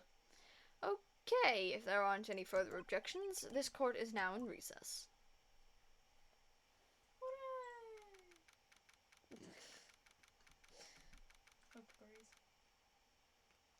Yeah. She's also as tired as me. Looks like we managed to stay in the game. Yeah, thanks to your help, Edgeworth. That chief. He's something else, eh, pals? Detective Gumshoe. I'm not a detective anymore. Oh yeah, sorry about that. Don't worry. I've already decided where to work now. At your office. My office. Sure. I'll take the place of that top-knotted girl you used to work with. Could he mean Maya? Still, looks like we're all out of moves now. Chief Gant's done it again. How is it he always gets the upper hand? It's not fair he has the right to refuse to testify. Settle down, right? Remember what the judge said? But Chief, that is not a right to be casually invoked. There are certain risks to be considered.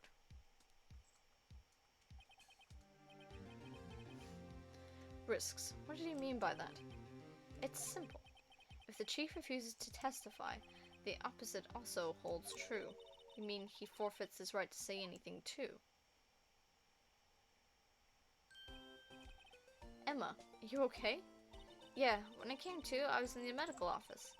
I've been listening to the trial from the gallery. So she's heard everything that's been going on. Emma, I'm sorry for what I said before. No, don't be. It was the truth. No, it's funny. I almost feel somehow relieved. Relieved? Yeah, now I finally know what really happened. To think that all this time, my sister was being blackmailed by that terrible man. And she did it all, just to protect me. Ever since her appointment at the Ever since her appointment as chief prosecutor, everyone who knew her said she changed. Perhaps it was easier that way for her. What do you mean? What do you think I mean? To follow Chief Gant's orders. She must have shut herself up deep inside, to force herself to do anything and everything the chief told her to do. That must be why she became so cold. It was all my fault. It's all because I murdered Mr. Marshall. Hey, don't go blaming yourself now. If you want to blame anyone, blame society, pal. Chief Gant may be able to fool everyone else with his forgery, but he can't fool my memory. I remember now, I knocked Mr. Marshall into that armor. I see. Well, we better get back. It's time for the final act. Emma, why don't you wait here? No. I'm going with you. I'll get to you in a minute. She's clawing at the carpet by the door because she wants out. Do you want me to let her out? Yeah, you can let her out. No, I'm going with you. I want to be there when Lana tells the truth. Let's go, Roy. It's time to end this. To be continued. What was that kiss again? Slay.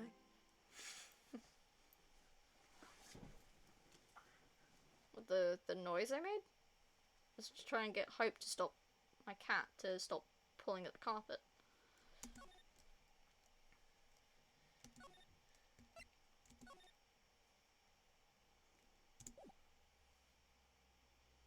Okay.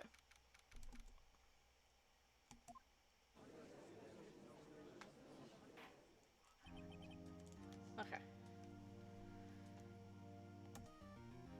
I'm gonna stick it on the BRB screen while we have the music here. I'm gonna go get food and then we will come back and finish this trial for good. Okay, see you guys in a bit.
And now I'm back.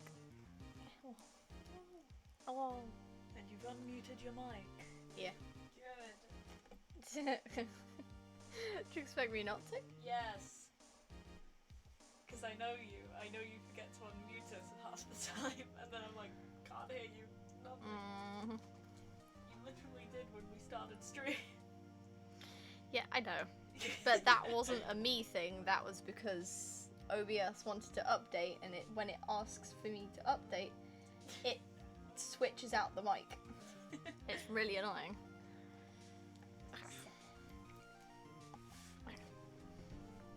We are back to his turn. Okay. Make sure we're on the right thing. We're on the final part of this trial. Thank fuck. This is so long. Good. There was a Rolts while we were gone. Damn. I love Rolts. They're very cute. I must agree. Now then, will the defendant, Miss Lana Skye, please take the stand?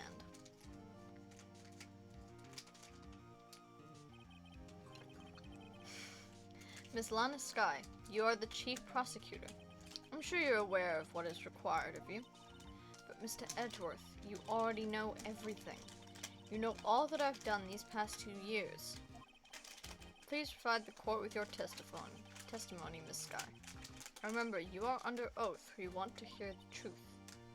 Of course, the truth. Lana, no matter what happens, I'll always be your sister. Wait, no, not sip. That's not the word I'm after. Simp in a familial sense. Exactly. You get it. Now, imagine having a good relationship with your siblings. Couldn't be me. I know, right? Now then. Usually great and Alex, they have such a good relationship. Now then, your testimony, if you will. First, tell us about your relationship with Chief Gant. Everything hinges on your testimony. We're the only chance we have to get Gant. Gant and the fabrication. I worked alongside Gant for years. There's no truth to this blackmail theory. I fabricated the evidence 2 years ago all by myself. When I found Prosecutor Marshall's body, I rearranged the crime scene. My only motivation was to get Dart convicted. It had nothing to do with Emma. That is bullshizzle. Are you sure about this testimony? Your Honor, I'm confessing to a capital offense. Of course I'm sure. But Lana, if this is true, then that means Chief Gant has nothing to do with this. That's what I've been trying to tell you from the beginning. Please, Mr. Wright, you've got to help her.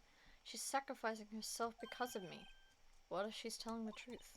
She's not. I know my own sister. Whenever she speaks stiffly like that, she's hiding something inside. Deep down, she's really screaming in agony.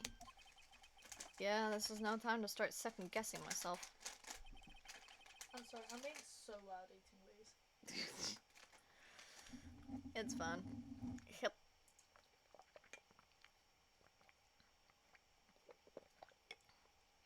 Have some water. The defense may now begin its cross-examination. Gant and fabrication. Yeah, okay. First, a full statement.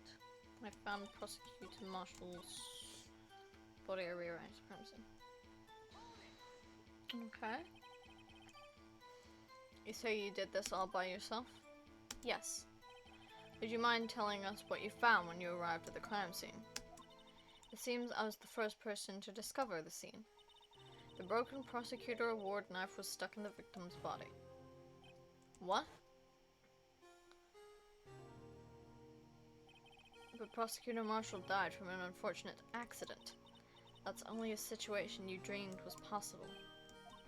The reality is, it wasn't my sister who took the prosecutor's life. Fantasize all you want, Mr. Wright, but it'll never change this statement. Omanite. That's the one that looks like a fossil, right? Yeah, it's Lord Helix himself.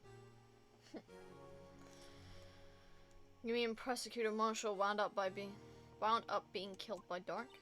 Something like that. If that is so, what happened to the other murder weapon? Dark was carrying a switchblade knife. Oh, that was lying on the floor a little distance away. It was probably knocked away in the struggle. It's not how it went down. She's trying to cover up her lies with more lies. All just to protect me. So when you found the scene like this, what did you do? After all, this is what everything boils down to. Yes. Could you stop reloading?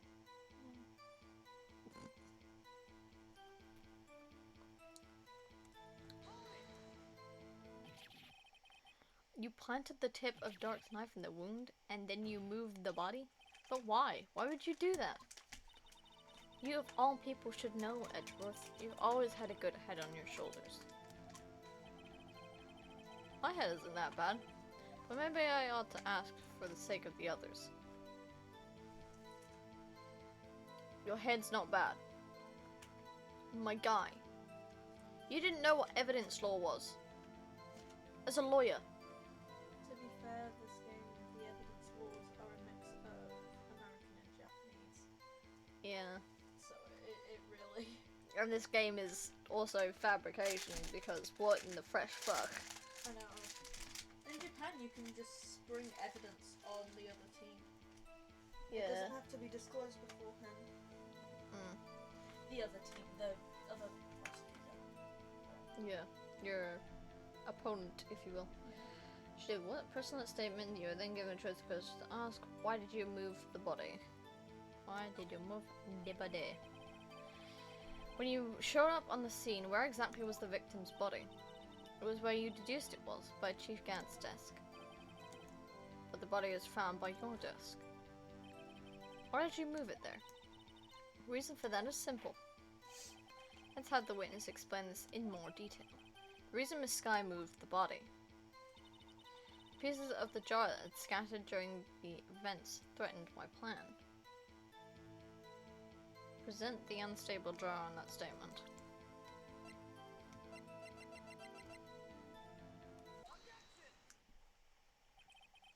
Miss Sky, I understand how you feel.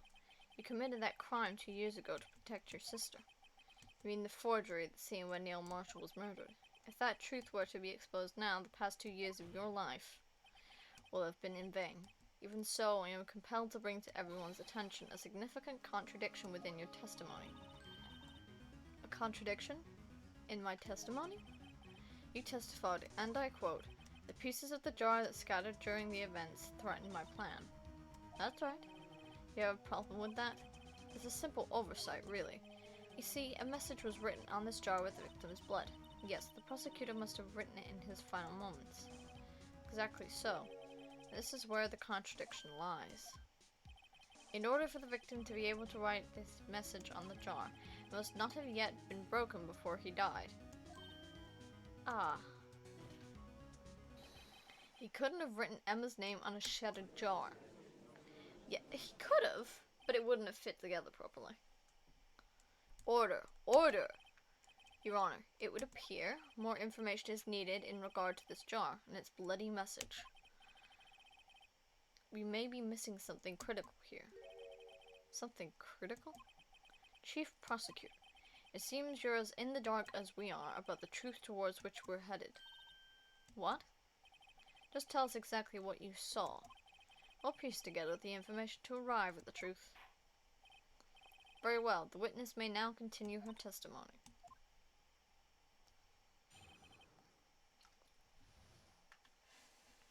Okay. I immediately noticed the blood traces on the jar, but it was dark in the room and I didn't have time to check it out. To be safe, I wiped away the blood. The fragments were large, so I'm sure I got them all. All I could think about was wiping them clean before they were discovered. Well, you didn't.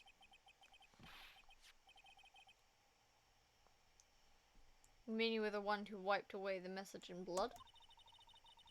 I wasn't chief prosecutor at the time. She didn't think Dark was the real murderer. That's why she tried to erase the real evidence. Very well. The defense may now begin its cross-examination.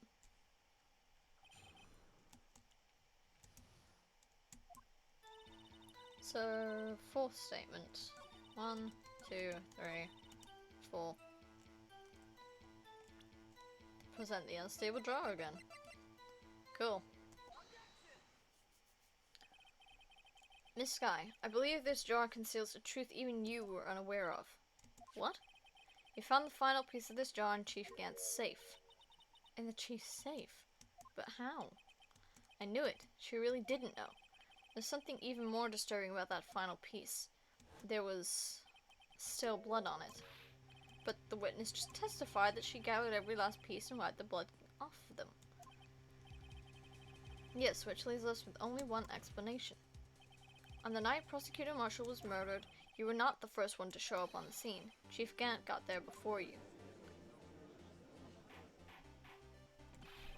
But couldn't the defendant have simply missed a piece? I'm afraid that's unlikely. The pieces are too big for anyone to miss, let alone an ace detective. That may well be, but everyone makes mistakes. Even I once wasted an entire day looking for my dentures. They were in my mouth all along. Ha! Can you believe that? Judge.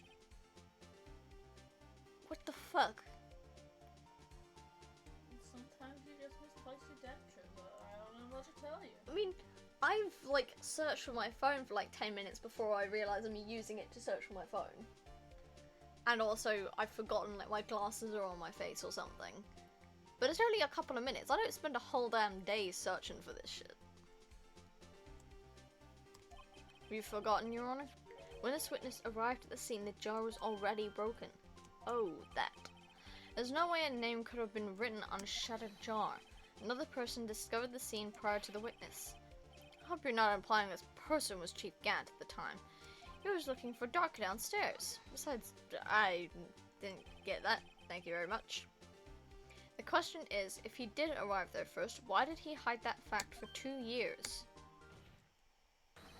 Well, Your Honor, can you answer us that? No. What? Why are you freaking out, buddy? Wait, I'm not the one on trial here. Exactly.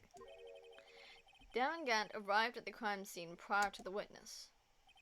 He proceeded to break the jar and purposefully hid one of the broken pieces. Question: what is this action called? Fabrication of evidence. But why would Chief Gant do that? In light of what happened afterwards, isn't it clear what happened afterwards? Discovering the scene, Lana Skye believed her sister Emma killed the victim. Determined to help her sister, she sought Gant's aid. Lending her his aid, Gant helped her create evidence that incriminated Dark, sparing Emma, and therein lies the reason. The reason why Miss Skye became the chief's puppet. Ow! Did you just bite so hard on your thumb that blood spurted from it? Ow! Fucking hell! It's No. not that hard. I should not say that so confidently. I didn't. It was one of the scouts on one of the camps I was on. It was one of my scouts. He was trying to eat an apple and he bit into his thumb. Oof. But the jar is strong enough to bite through a limb like it's like a digit, like it's a carrot. Yeah. Humans just have a reflex that stops them from doing that. Yeah, mental barrier. No, I did it on my own. Please, sis, stop trying to protect the chief. I can't watch you suffer anymore for my sake. No, you didn't. It wasn't you, Emma. You didn't kill anyone. Don't believe anything Mr. Wright says. Defense attorneys make up the most foul lies to defend their clients. Foul lies? Imagine that, coming from my own client. I guess you do seem the type who likes to twist the truth. Wait a minute. What if we're still smack dab in the middle of Gant's trap? Is something wrong, Mr. Wright? Lana, maybe right after all. What do you mean, right? So you do tell foul lies then, Mr. Bright? Miss Skye, please testify once more. But, if evidence was fabricated behind her back, then Emma's accidental killing of Prosecutor Marshall might also be a lie. But I do remember knocking over Mr. Marshall. The sky, if you will. I can't.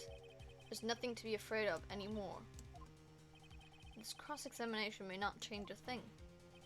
However, there's a possibility that it will if you tell the truth. Very well. I'll testify about what I really saw. Alright, the witness may testify once more for the final time.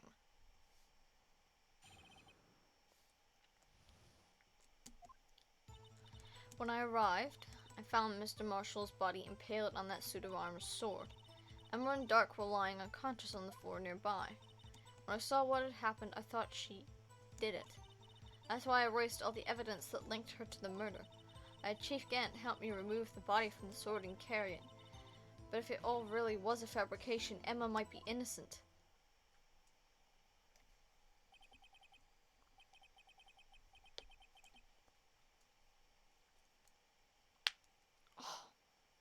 She's having a stretch. Unbelievable. The body was impaled on the armor's sword? You're the only one who saw that. If only you had proof. Actually, I do have proof. I gave it to Mr. Wright just this morning. What? To me? It's a picture I took of the crime scene as I encountered it. Thought it might be needed. But I don't remember receiving a picture like that. Lana must have known. See, Mr. Wright? She really does have faith in you. Very well, Mr. Wright. Please present this picture. I don't remember receiving any pictures from Lana. Lana said she gave it to you this morning, right? Seems to remember getting something from her then. Let's check that evidence again. There must be a picture in there somewhere.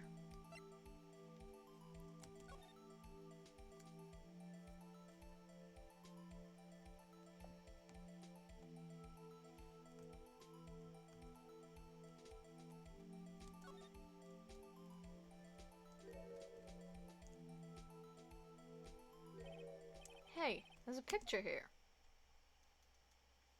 Ugh, lovely. He's missing a large chunk from his vest. Oh my. This is the actual crime scene. No other detectives saw the crime scene like this.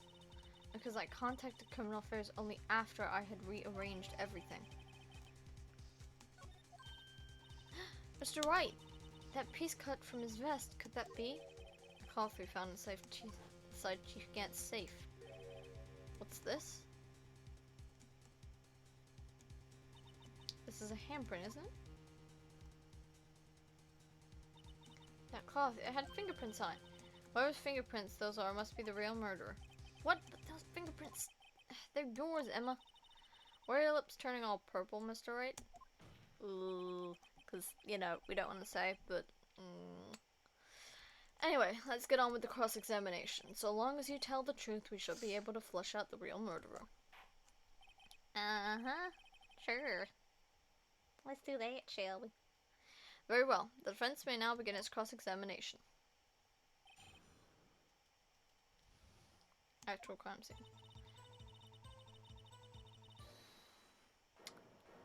There was a hold it. And of course his theme comes on. Come on now, Udgy. This is the poorest excuse for a trial I've ever seen. Chief Gant. What, now you want to make me out as the bad guy too? If so, I'd like to put in a word or two in my defense. I'm afraid it's too late for that. What? You already declined to testify. That means you forfeited your right to make statements of any sort. This must be that risk we were talking about earlier. Just sit back, relax, and enjoy the sound of the noose tightening around your own neck. Okay.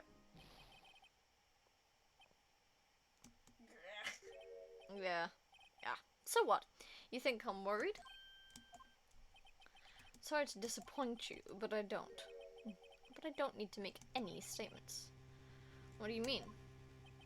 Ooh, Litleo.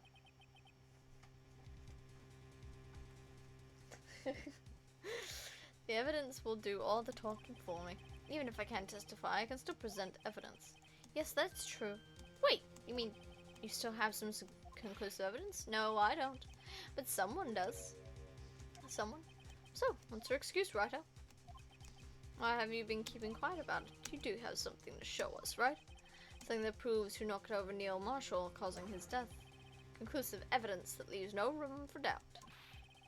Is this true, Mr. Wright?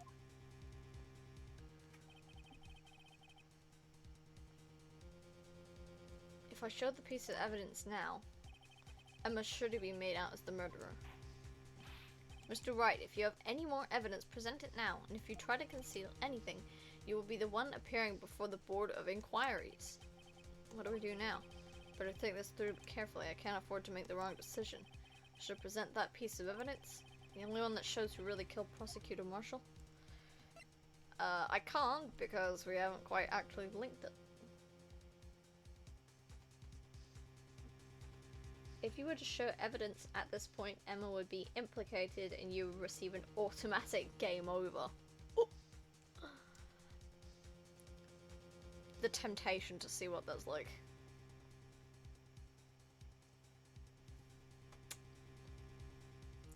Hang on.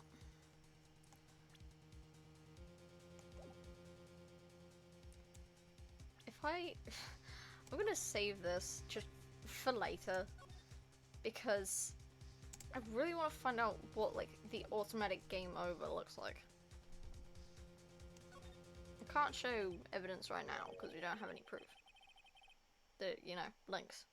Your Honor, I don't have any evidence I can present at this point in time. What? You lie. Chief Gant, you opened my safe. I know you took what was inside. The conclusive evidence. I don't know what you're talking about. Mr. Wright, why don't you show them? We found it together. Oh, I see. It's because you know the truth, don't you? You know whose fingerprints are on it. That's why you won't present it. What are you talking about, Chief Gant? Can't you figure it out? Take a good look at this picture. See the victim's vest? Notice anything odd about the chest area? Looks like part of it's been cut out for some reason. You mean you had this in your safe? What? This means you, the chief of police, have been concealing evidence. This is going to be the biggest scandal in the history of the police department. Yeah, well, that's your fault, buddy. Impressive. To be honest, I didn't think you had the gall, Righto. Well, I can't just let you pin me up as the murderer. I'll tell you what really happened. What? You mean you admit to it?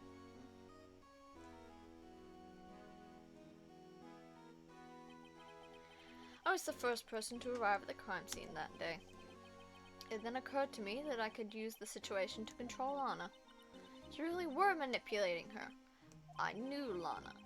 If I made it look like the blame lay with her sister, that when she saw the scene, she would ask me for my aid. So you assisted Miss Skye.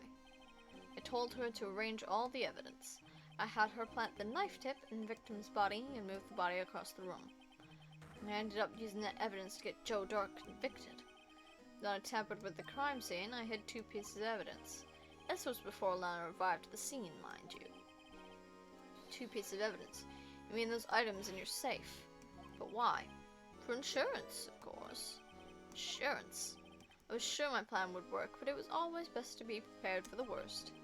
I wasn't about to let anyone blame me for a murder that girl committed. You mean you were calculating that far ahead while forging the evidence? What do you take me for, a fool? I didn't make police chief by dumb luck. See this jar fragment? I had the most legible part of Emma's name.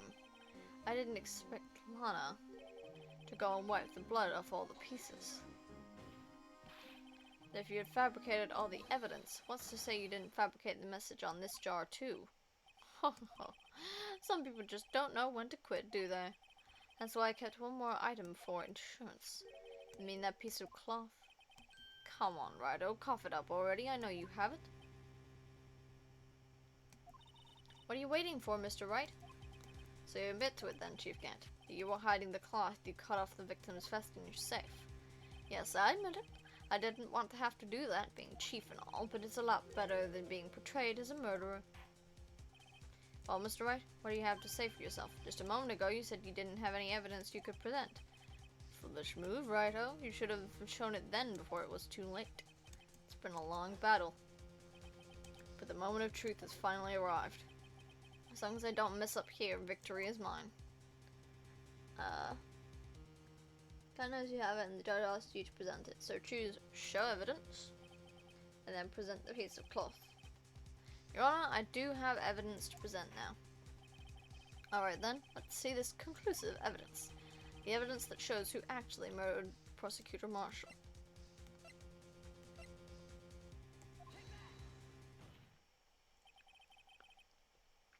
Let me verify this once more. On the day of the crime, you personally cut out this piece of the victim's vest? Oh yes, at last you finally brought it out into the open. There's a handprint on this piece of cloth. Your Honor, the prosecution requests that this be immediately sent to the lab for analysis. This handprint on the leather, there must have been a strong impact for it to be left so clearly. I mean, it could not have been forged. It must be authentic, conclusive evidence. Oh, you're as slow on the uptake as ever, Worthy. What? Think about it. Rido had all this time to present this evidence, yet he was reluctant to do so. Why would that be? You mean you already know? You know whose fingerprints are on that? Mr. Wright, do you really know? Whoever the fingerprints belong to must be the real murderer. Whose fingerprints are they? Very well. I'll tell you. It should be okay now. Everything is proceeding as predicted. The person to whom these fingerprints belong to is Emma. Emma? Emma Skye? What? They're mine? I'm sorry, Emma. But why? Why didn't you tell me? Oh, you're really something, Rido. You knew this girl did it all along, and you still tried to pin the murder on me. So it's true. Tragic, but true. This girl really did shove Prosecutor Marshall to his death. Hold it. How could you? You monster! Miss Skye, you knew whose fingerprints those were all along, yet you acted like she really didn't. Miss Skye, it's not over yet. What? I said this trial isn't over yet. Ha! But I'm afraid it is over, boy. Not only this trial, but your career too. You purposefully concealed this conclusive evidence. That, my friend, is a serious offense. I'm looking forward to pressing charges after the defendant is convicted. I'll have your badge, boy. What's the matter? Can't I got your tongue? Aren't you going to tell us how it feels? How it feels to be the one who single-handedly turned a poor little girl into a murderer? Before I do that, there's just one little thing I have to clear up. Oh, and what's that? Who really killed Prosecutor Neil Marshall? What? Chief Gant, you're absolutely right. This piece of cloth proves who the real murderer is. Who killed Neil Marshall, you ask? It was Emma Skye, wasn't it? I'm afraid that's not possible. You see, this piece of cloth contains a critical contradiction. What? A contradiction? What is this fool babbling about? I'm talking about a contradiction. One that proves who the real killer is. Mr. Wright, this piece of cloth, what could it possibly contradict? Chief Gant, your tyrannical reign ends here. Behold, the piece of evidence that contradicts this cloth. Which is literally just, in the cloth. You should probably catch it now as well and present Alana's picture. Yeah. What exactly is this supposed to be? This is the picture Miss Skye took. Take a good look at it. See where the piece of this vest was cut out? Yes, his shirt is showing underneath. It's hard to make out with all the blood on his vest, though. Exactly my point. His chest is soaked with blood. It's only natural. His lungs no doubt were punctured. Blood poured out of his mouth. Oh, but that piece of cloth. Wait. There's no blood on it. Ugh. Since Emma Skye's fingerprints are on this cloth, there's no doubt that she shoved the prosecutor aside. However, Mr. Marshall was not impaled on the sword at that time. No, this is nonsense. Now then, Chief Gant, let me ask you something. Prosecutor Marshall was not impaled when he was shoved aside. He was most likely hit his head on the ground and was knocked out. If so, then tell me, who could it have been? Who could have arrived at the scene before Miss Lana's Sky, picked up the unconscious prosecutor, and impaled him on the armor's sword? Then, to make it look like Emma was responsible for the prosecutor's death, said person proceeded to write her name on the jar with the victim's blood, a jar that they then broke on purpose to leave behind a clue, and make Alana believe her sister did it. Remember what you admitted only moments ago? That you personally cut out the bloodless piece of victim's vest? Ironic, isn't it? For the very act of creating insurance, you proved that you were the actual murderer. It's finally over. Objection. He's sweating. Ooh, he's sweating.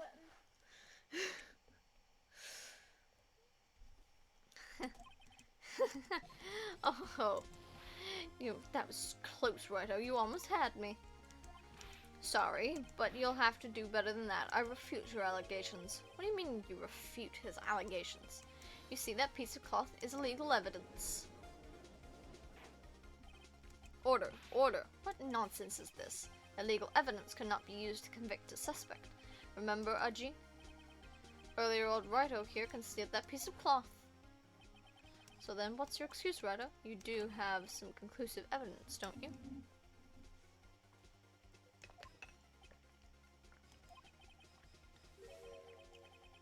Your Honor, I don't have any evidence I can present at this point in time. Well, that's true. The defense did refuse to present evidence. At that moment, that piece of cloth ceased to be legal evidence. But that's not fair. Ho ho ho ho. Did you actually think you could best me in court? Looks like the last laugh's on you, son. I'm afraid Mr. Gatt's claim is legally correct. Well, Mr. Edgeworth? True, and legal evidence cannot be used to convict a person, assuming, of course, that the evidence is indeed illegal. Well, Mr. Wright? It seems, at last, the time for me to reveal my plan has finally arrived. Mr. Wright, do you admit to it? Did you purposefully and illegally conceal this piece of cloth? I did not. I admit I refused to present it at one point. Ha! So the evidence is illegal. No, it isn't, Mr. Gatt. Huh? It's not that I didn't present evidence then, it's that I couldn't. What do you mean you couldn't? There are certain procedures involved when presenting evidence. No, Aji, don't listen to his lies. He's nothing but a coward. You can't really believe. There is only one issue left to be resolved in this trial. Is this evidence legal or not? Very well, let us settle this once and for all. Earlier, you refused to present evidence. If you can prove your conduct was not in violation of the law, then do so now. Present the evidence law book. Finally, Gumshoe was helpful. Yeah. Let's go. This is my proof, Your Honor. Evidence law. What's this? I've done my homework too, Chief. Indeed, Emma Sky's fingerprints were on this piece of cloth. However, at that point in time, this was merely a piece of cloth, nothing more. What? You see, it's written right here in this book. The second rule of evidence law. Rule 1. No evidence shall be shown without the approval of the police department. I found this piece of evidence myself inside your safe. It goes without saying I did not have approval from the police department. Rule 2. Unregistered evidence presented must be relevant to the case on trial. And here's the crux of the matter. You see, at the time it was impossible for me to prove the relevance between the cloth and the SL9 incident. What kind of nonsense is this? You want relevancy? Just take one look at this picture and... Sorry, but you can't recall. But can you recall, when was that picture presented? It was shown only a few moments ago. No. He's right. At the beginning of today's trial, that piece of cloth was still meaningless. The person who gave it value as evidence was you, damn Gant. Ooh, correctly. You yourself confessed to a certain truth. Let me verify this once more. On the day of the crime, you personally cut out this piece of the victim's vest. Oh, yes. No. It was then that you approved this cloth as conclusive evidence. Yes, you, the chief of police, personally approved this cloth. The only person who could have cut this from the victim's vest is the one who stood before Prosecutor Marshall in his final moments. In other words, the real murderer. And there's only one person who that could be. Damn and Gant, the killer was you.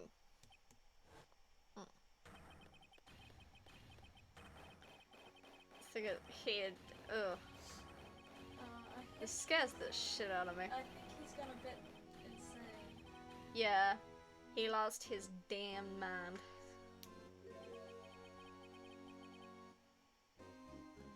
I knew I should have gotten rid of him. That good-for-nothing scum. For 2 years he's been snooping around the department trying to get something on me. Crimes are being committed every day, yet he insisted on hounding me. Well, the crime wasn't exactly petty. He wanted to reinvestigate the case. He recruited Angel Starr and then convinced Bruce Goodman. Detective Goodman? Yeah, that's right. If the evidence is transferred, I'll lose my only chance to find out the truth. Please, you got to help me.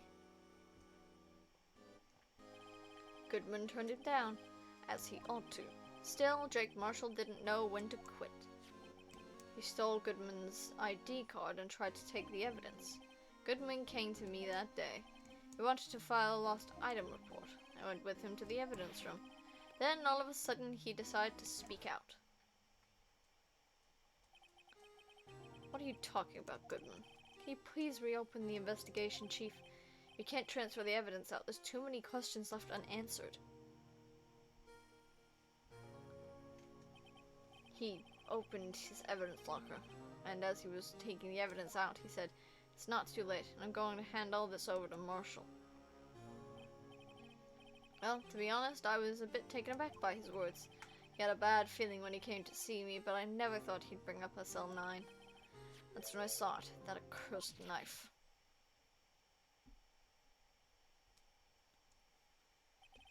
I couldn't just pull it out. Doing so would have only led to more blood, making it near impossible to hide your crime. Even so, the blood was just pouring out. I didn't know who might stumble in, so I hurried to wipe it up. I was worrying so much about the floor, I didn't realize my fatal mistake. The bloody handprint. Detective Gumshoe's locker. It used to be known as the crime computer, but everyone has to start somewhere, I guess. I was too nervous. I had no business doing any of it. Then you put the body in my car? I'm sorry, I couldn't think of any other way to move the body. I broke your trunk, but what's the big deal? You make a lot more than us detectives ever will. It was a nice car. You ruined a perfectly nice car. Leaving the prosecution's car aside, how could you get Miss Sky involved in all this? Well, she had as much to lose as I did if the truth came out. So you took the evidence from Detective Goodman's locker? I felt bad for having to do it. I also didn't have the time to pick and choose what to take. So, you left the jar fragments and the glove. Yeah. Looks like I was better off being an investigator of crimes than a committer. At least he's not trying to still refuse it. They all did their best to get in my way. I've got to hand it to them. They do their jobs well, much to my dismay. Fake evidence doesn't hold up very well upon close examination. You must have known that. Tell me, Worthy, why would you stand in court? Me? You despise criminals. I can feel it. You and me were the same. One day you'll understand. Oh, believe me, you will. You're just one man. You'll see what it really takes to bring them down once you try to go it alone. Ugh. Well, looks like it's time to say goodbye. Oh, Udgy. What? Looks like we'll have to cancel that lunch date. Sorry, old friend. I'm sorry too, Demigant. I knew you as you used to be long ago. You were once a fine investigator and an example for others on the force. I'm sorry to learn that you are no longer that person. Those days are gone now, Udgy. Thanks for all the memories, though. Don't worry, you'll be fine. Now you have Righto here, and Worthy. These two around, you can't go wrong. In fact, I can hear them already. The melodious sounds of a new beginning. Hey. He knows. He knows they queer. He knows. There are two things I want you to understand. Yes? First, your sister never hurt anyone. Second, Damangant betrayed you from the beginning. You see, Miss Sky, you no longer have any reason to keep silent. You're right. When this trial is over, I'll tell everything. All that I've done these past 2 years, from the time I had Gant help me forge evidence up until today. So, it seems all the questions raised in this trial have been answered. I'm sorry, Miss Sky. I couldn't get you out of all your trouble. My. What high standards you have for a rookie. I can see why Mia thought so highly of you. Who knows? A few years from now, you might make it to the top.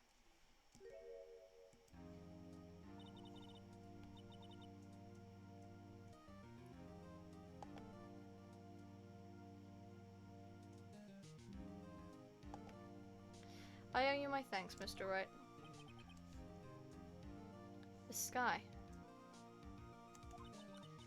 And to you too, Mr. Edgeworth. You've suffered every bit as much as I have over these past few days. Believe me, I know how much of an ordeal it's been for you. It was nothing. Liar. I was worried the pressure might break you. And yet, you rose above it all and guided Mr. Wright to victory.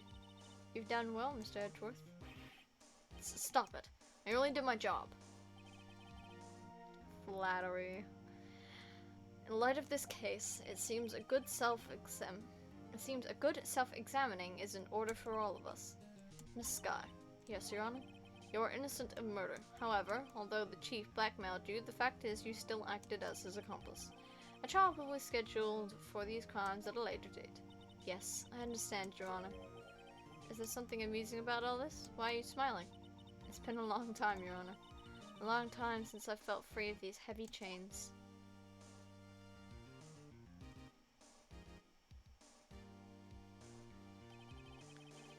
Well, this trial has gone on far too long already. Regarding the charge of murder, this court finds the defendant, Miss Lana Sky, not guilty. Woohoo!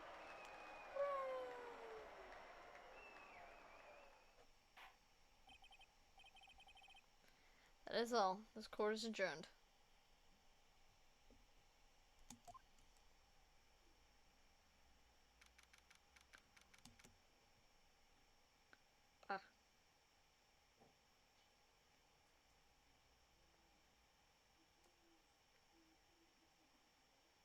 Hang on. Get it. At long last, it's finally over. Yeah, I know, right? Emma? Why the long face? Sorry your sister didn't get completely off the hook, but at least she wasn't convicted for a murder she didn't commit. No, that's not it. Just now, after the trial ended. I could see why Mia Faye thought so highly of you. I owe you my thanks, Mr. Wright. And to you too, Mr. Edgeworth. You've suffered every bit as much as I have over these past few days. You've done well. You know, I did my best too, but Lana didn't say a single word to me. Hope I'm not interrupting anything, pals. Gumshoe! There he is! This whole time, every single time, you are interrupting something. Dude. Learn frickin' timing. Oh. Guess I am. I'll come back later. Wait, Detective Gumshoe, what is it? You're doing this on purpose, aren't you? Making the detective run all around while on duty. And to top it all off, you call me here. Seen happier people at funerals. Dude, come on. Use some new lines. Hey, lighten up, pals. I'm only kidding. Oh, are you here because of my sister again? this time. I came today because of you, pal. Me? That's right. I thought you'd like to see someone. Lana! Should you be doing this? She's still under arrest, you know. Well, I won't tell if you won't. Gumshoe. Emma, I owe you an apology. It's okay, sis. Don't worry about it. That day 2 years ago was the first time in my life I ever panicked. It was all I could do to keep myself from screaming. All I could think about was keeping you from getting wrapped up in that mess. Sis, I asked Gant to help me cover up the truth. I thought I was doing it for your sake, but now I realize I was wrong. I changed after that day. I had to. It was the only way I could make it through the past 2 years. I knew how much I was hurting you by distancing myself, but I couldn't bring myself to tell you what I did. I was scared. Scared that you'd look at me with those eyes of yours. I was scared of how you'd react if you knew. But sis, you were only doing it for me. No. Huh? I turned my back on you that day. In hiding what I believed to be the truth, I was deceiving you. Sis. Seriously, what's with the sis shit? Who the fuck calls their sibling sis? You're 16! I was gonna make a cisgender joke. She's 16. Who the fuck as a 16-year-old calls their sister sis? I don't know. Not me, that's what I'm thinking. When you're mocking them? Maybe? Not even then. I'm such a fool. My sister gets bitch. Yeah. That's it. It took me all this time to realize it. Emma, I'm so sorry. But sis, you don't have to apologize. I'm happy now. You're happy? Of course. You know, sis, I always knew that one day you'd come back. And now you have.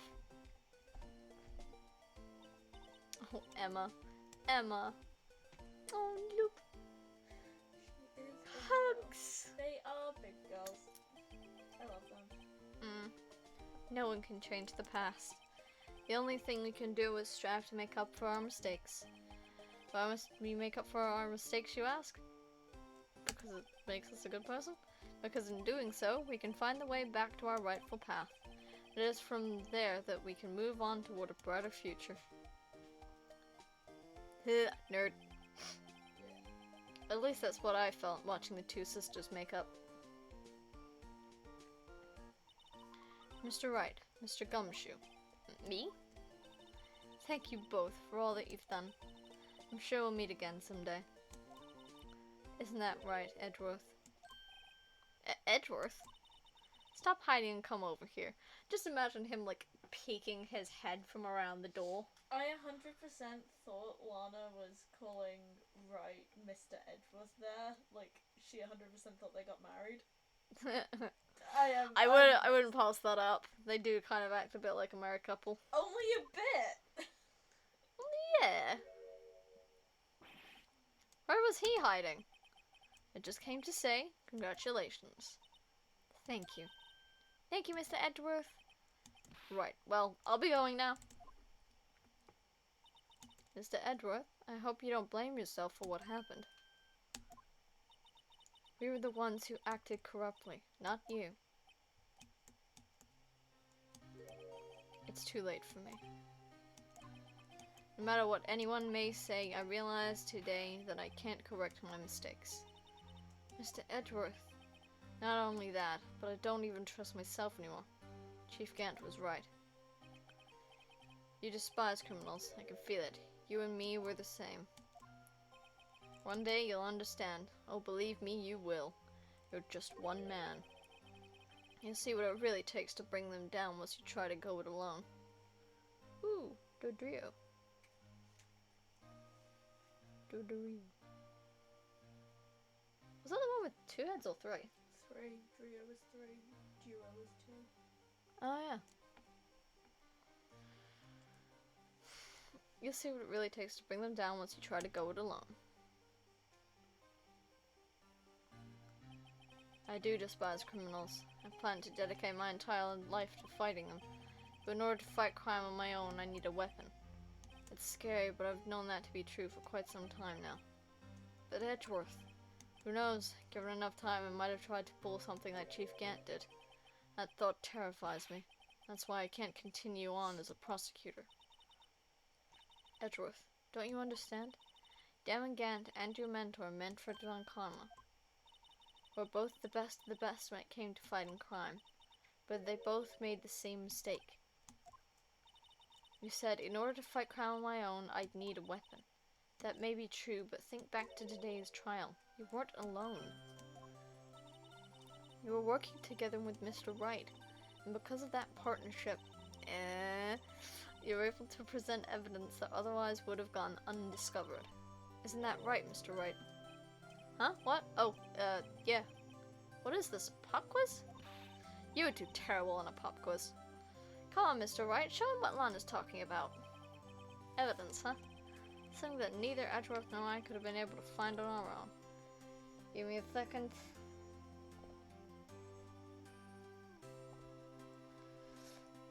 Present the evidence list. Oh, because Edgeworth had the other half of that. That's the picture I drew. Our counterattack began with this. You had one half of the evidence list, and I had the other. Apart, we wouldn't have been able to completely restore Emma's picture. That didn't just happen by chance, Mr. Edgeworth. It's time for me to go. Mr. Edgeworth, if you'll excuse me, there's still some loose ends that need wrapping up. Take care, Chief Prosecutor.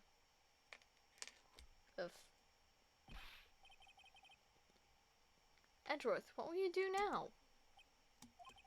Well, whatever you do, just remember, you can let what happened kill the prosecutor in you, or you can let it help you grow. In the end, it's up to you. I know. It seems I owe you my thanks too, right?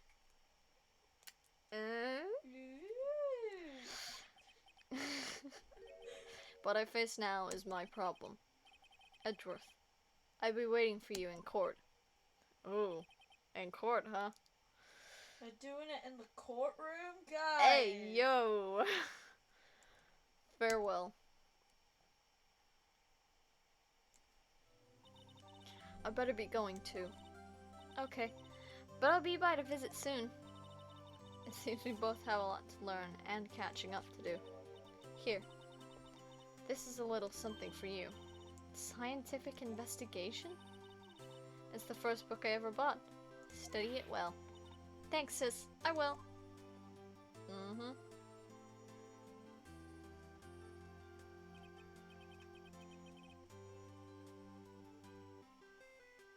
And so, another case came to a close.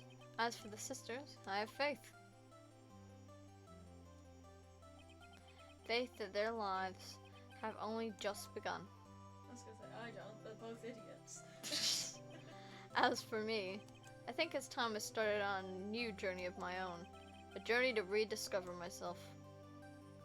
Do you need to? Why does it end with Edgeworth? Because that's the gayest thing I could think of. Well, don't go trekking off just yet, pal. Huh? What is it, detective?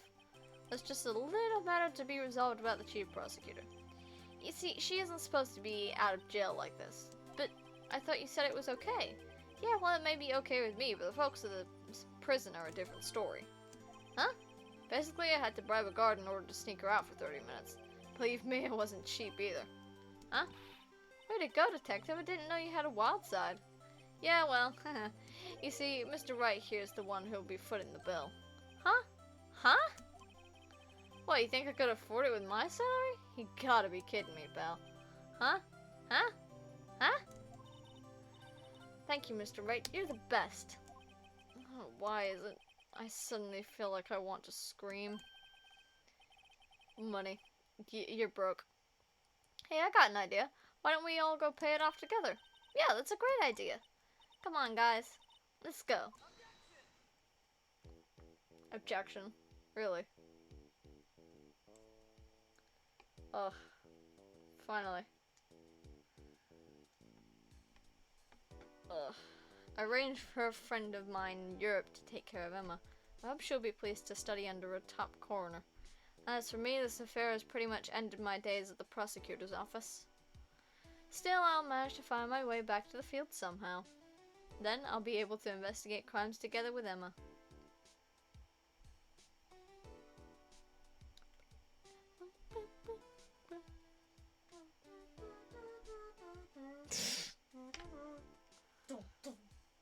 No. Hey, we made it!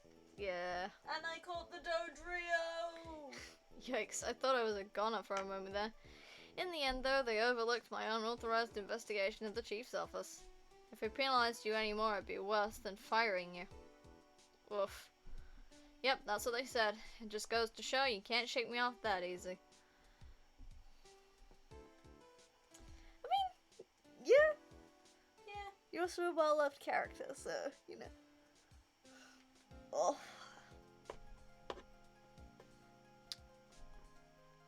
Oh. Tis done. Yes. GG indeed. Oh, look at him. My new mission is to guard the main entrance and take care of Billy. Can you believe it? I've been demoted to a security guard. My partner's keeping an eye on the entrance for me today. I'll show them, though. Someday I'm going to make detective. Yes, sir. Then I can be just like that Dick Gumshoe. Honey, do you really want to be? I mean, you have the same vibes, so, you know. Maybe. I can say that. Yeah, so can I. Oh, but that is finally the end of it. Guessing it ran out of batteries. Oh! Is it gonna...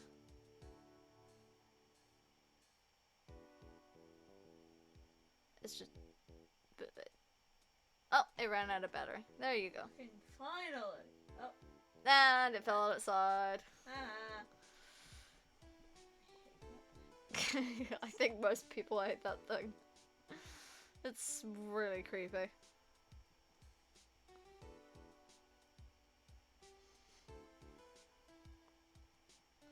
What is it? Can't you see I'm having me a showdown with a steak lunch partner? Miss Star arranged to sneak this in for me. She's seeing one of them guards, it seems. Well, cowboy, it looks like you did it. You even gave Bambina back her smile. Can you make sure Billy and the gang get their water? Maybe, but I'm not part of the police department. So, you know, I can't say I will, but damn well try. Anything for knock off Billy. Walmart. Looks like we won't be seeing each other for a while. As a farewell gift, I put a new meal on the lunch. The right way lunch. The top layer tastes as bitter as defeat, but the bottom layer is as sweet as victory. Kids seem to dig the turnabout theme. It's a hot seller around exam time. Just make sure not to eat it backwards. How would you eat it backwards? With skill. Hmm. And drugs. Maybe. Brandon Gay, oh my god! Oh my god! I'll never forget what that young defense lawyer said after the trial. Let's see, what was his name again? Mr. Left? God fucking damn it. Anyway, he said he's been doing something or another for how many years? Well, anyway, I've got another trial to get to, so I'd better be... Huh? Oh no, I forgot my gavel. Sorry, gotta go. Judge. You have the same vibes as Gumshoe. They went to the same school. The school of being complete and utter buffoons. For sure. For sure. Damn. I've nearly Christmasified my island. Ooh. Ah! Nothing soothes the soul like fresh country air. Still, sometimes I do miss hearing you and your objection. Still, I can't go back until I'm a fully fledged spirit medium. Mystic Maya, afternoon training's about to begin. Coming! Well, see you around, Nick. Ugh. Adult Maya's gonna be a gem. We get adult Maya. Well, you know, she's gotta be an adult eventually. Okay, yeah, I had just enough red roses for the section I was working on. Nice.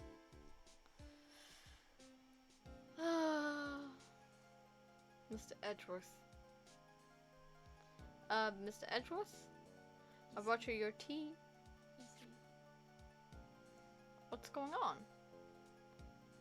Better not be that fucking Miles Edgeworth chooses death thing.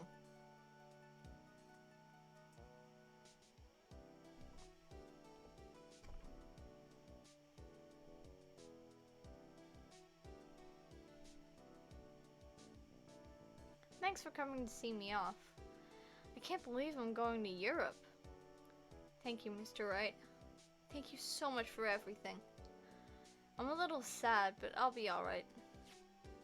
Whenever I want to see Lana, all I have to do is open this book.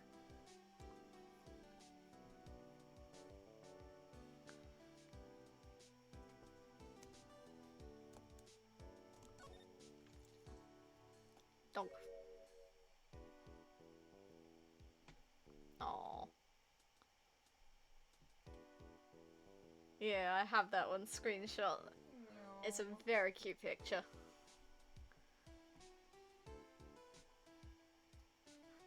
I love it.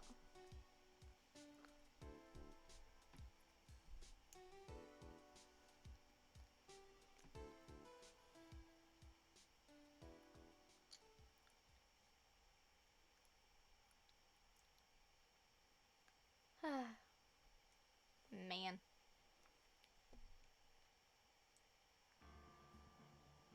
God.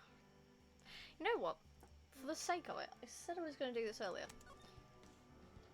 See the instant failure if you Yeah. I want to see the insta-fail.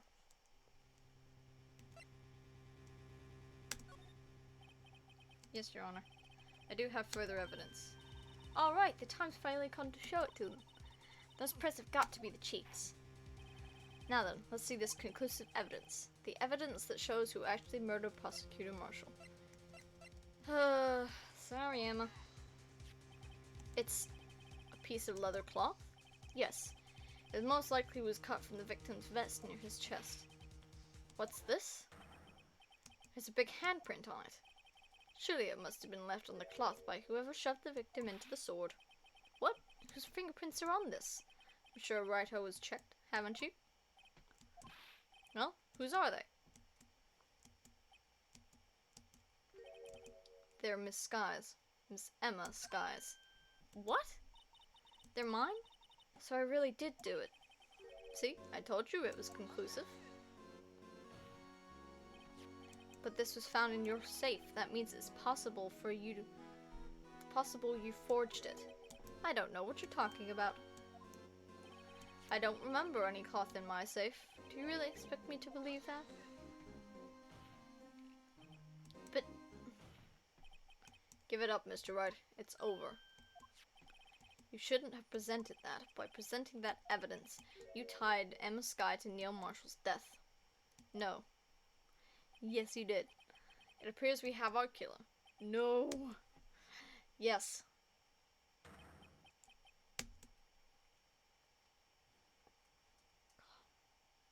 Everything hinged on that point. In the end, Lana alone was found guilty on all counts. Damn. They don't mess around with that. Damn. They do not. They just kick you out. Fucking hell. Alright then. Good thing we didn't present it. Yeah. That was... interesting. I never even did that on, like, my personal playthrough. I didn't bother to think about it. I was like, yeah, no, we gotta...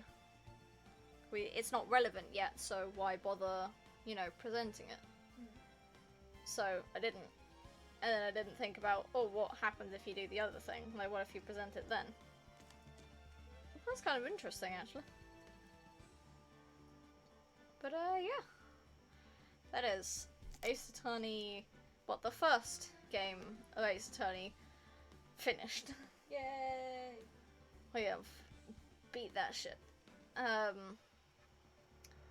haven't done my own personal thing through the second game. So once I've completed the second game, then I'll play it on stream. I have a thing, I want to finish the Ace Attorney games personally before I do them on stream. So that was fun. It was tiresome, but it was fun. I'm actually pretty happy about that. I'm glad I got to know what the other, like, thing looked like the other option. Yeah. Like the insta-fail. Because I don't think I've ever seen that before, because I don't think you can do that in any of the prior trials. So it's definitely interesting. Pretty happy about that, actually. Man, it feels weird to say I've finished the first game again. Like, on the stream. Yeah. Just because Rise from the Ashes is so long. It's so long. I've been streaming for almost 3.5 hours. With a mini break for food. Yeah, with a break for food, but like, still, it's a long ass time. Even I don't normally stream that long, but I normally cap it at 2.5 hours. Things have been better since I started doing like longer streams and just chucking the BRB screen on for lunch. Just because it gives me more time to do stuff. It means I'm not like having to split it into tiny little fragments. Because I'd barely be able to get through like one trial or one day of investigation, and we'd be here for like 10 streams trying to do it. Which, that feels way too long. Oh. But yeah, it's all done. We got 2 new followers today, which, you know, yay. Yay to me. 2 new people to join the family. That's nice. Yeah, pretty much. It's very fun. Yeah, but thank you to Angel Membrane and G-Men for following today. I do love showing games that I really like on stream. There are a few games that will have to wait for the distant future when I have a PC that can actually run them properly. Because this is just a laptop. So there's only so much I can run on it at any given time without it wanting to off itself. So, you know, it needs a break, it needs breathing space. And unfortunately some of the games that I really want to play are rather big games and would burn my laptop up. So, those will have to wait. Because I really want to play Alice Madness Returns on stream, because I find that game really fun and interesting, even if it's a little gory and has like mature themes in it. It's definitely a game that I love, and I really want to play on stream so that people can enjoy it with me. But that'll have to wait till I can actually find something to be able to run it properly. Because it is not going to run well if I have just OBS, the game, and my PNG tuber open. Because even with just Phoenix Wright open, which, you know, is not the biggest game I've got, my laptop is still, like, screaming. That fan is whirring heavily. And I think it's cooler than I thought it would be. But still. Certain games like Ooblets, for example. That game burns up my computer so I can't play it for too long at any given time. Even though I do. But if it gets to the point where like the keyboard gets like too hot for me to touch, it's like a, oh yeah, no, yeah, we need to get out of here. That needs to rest. So, yeah. But this was fun. I enjoyed it.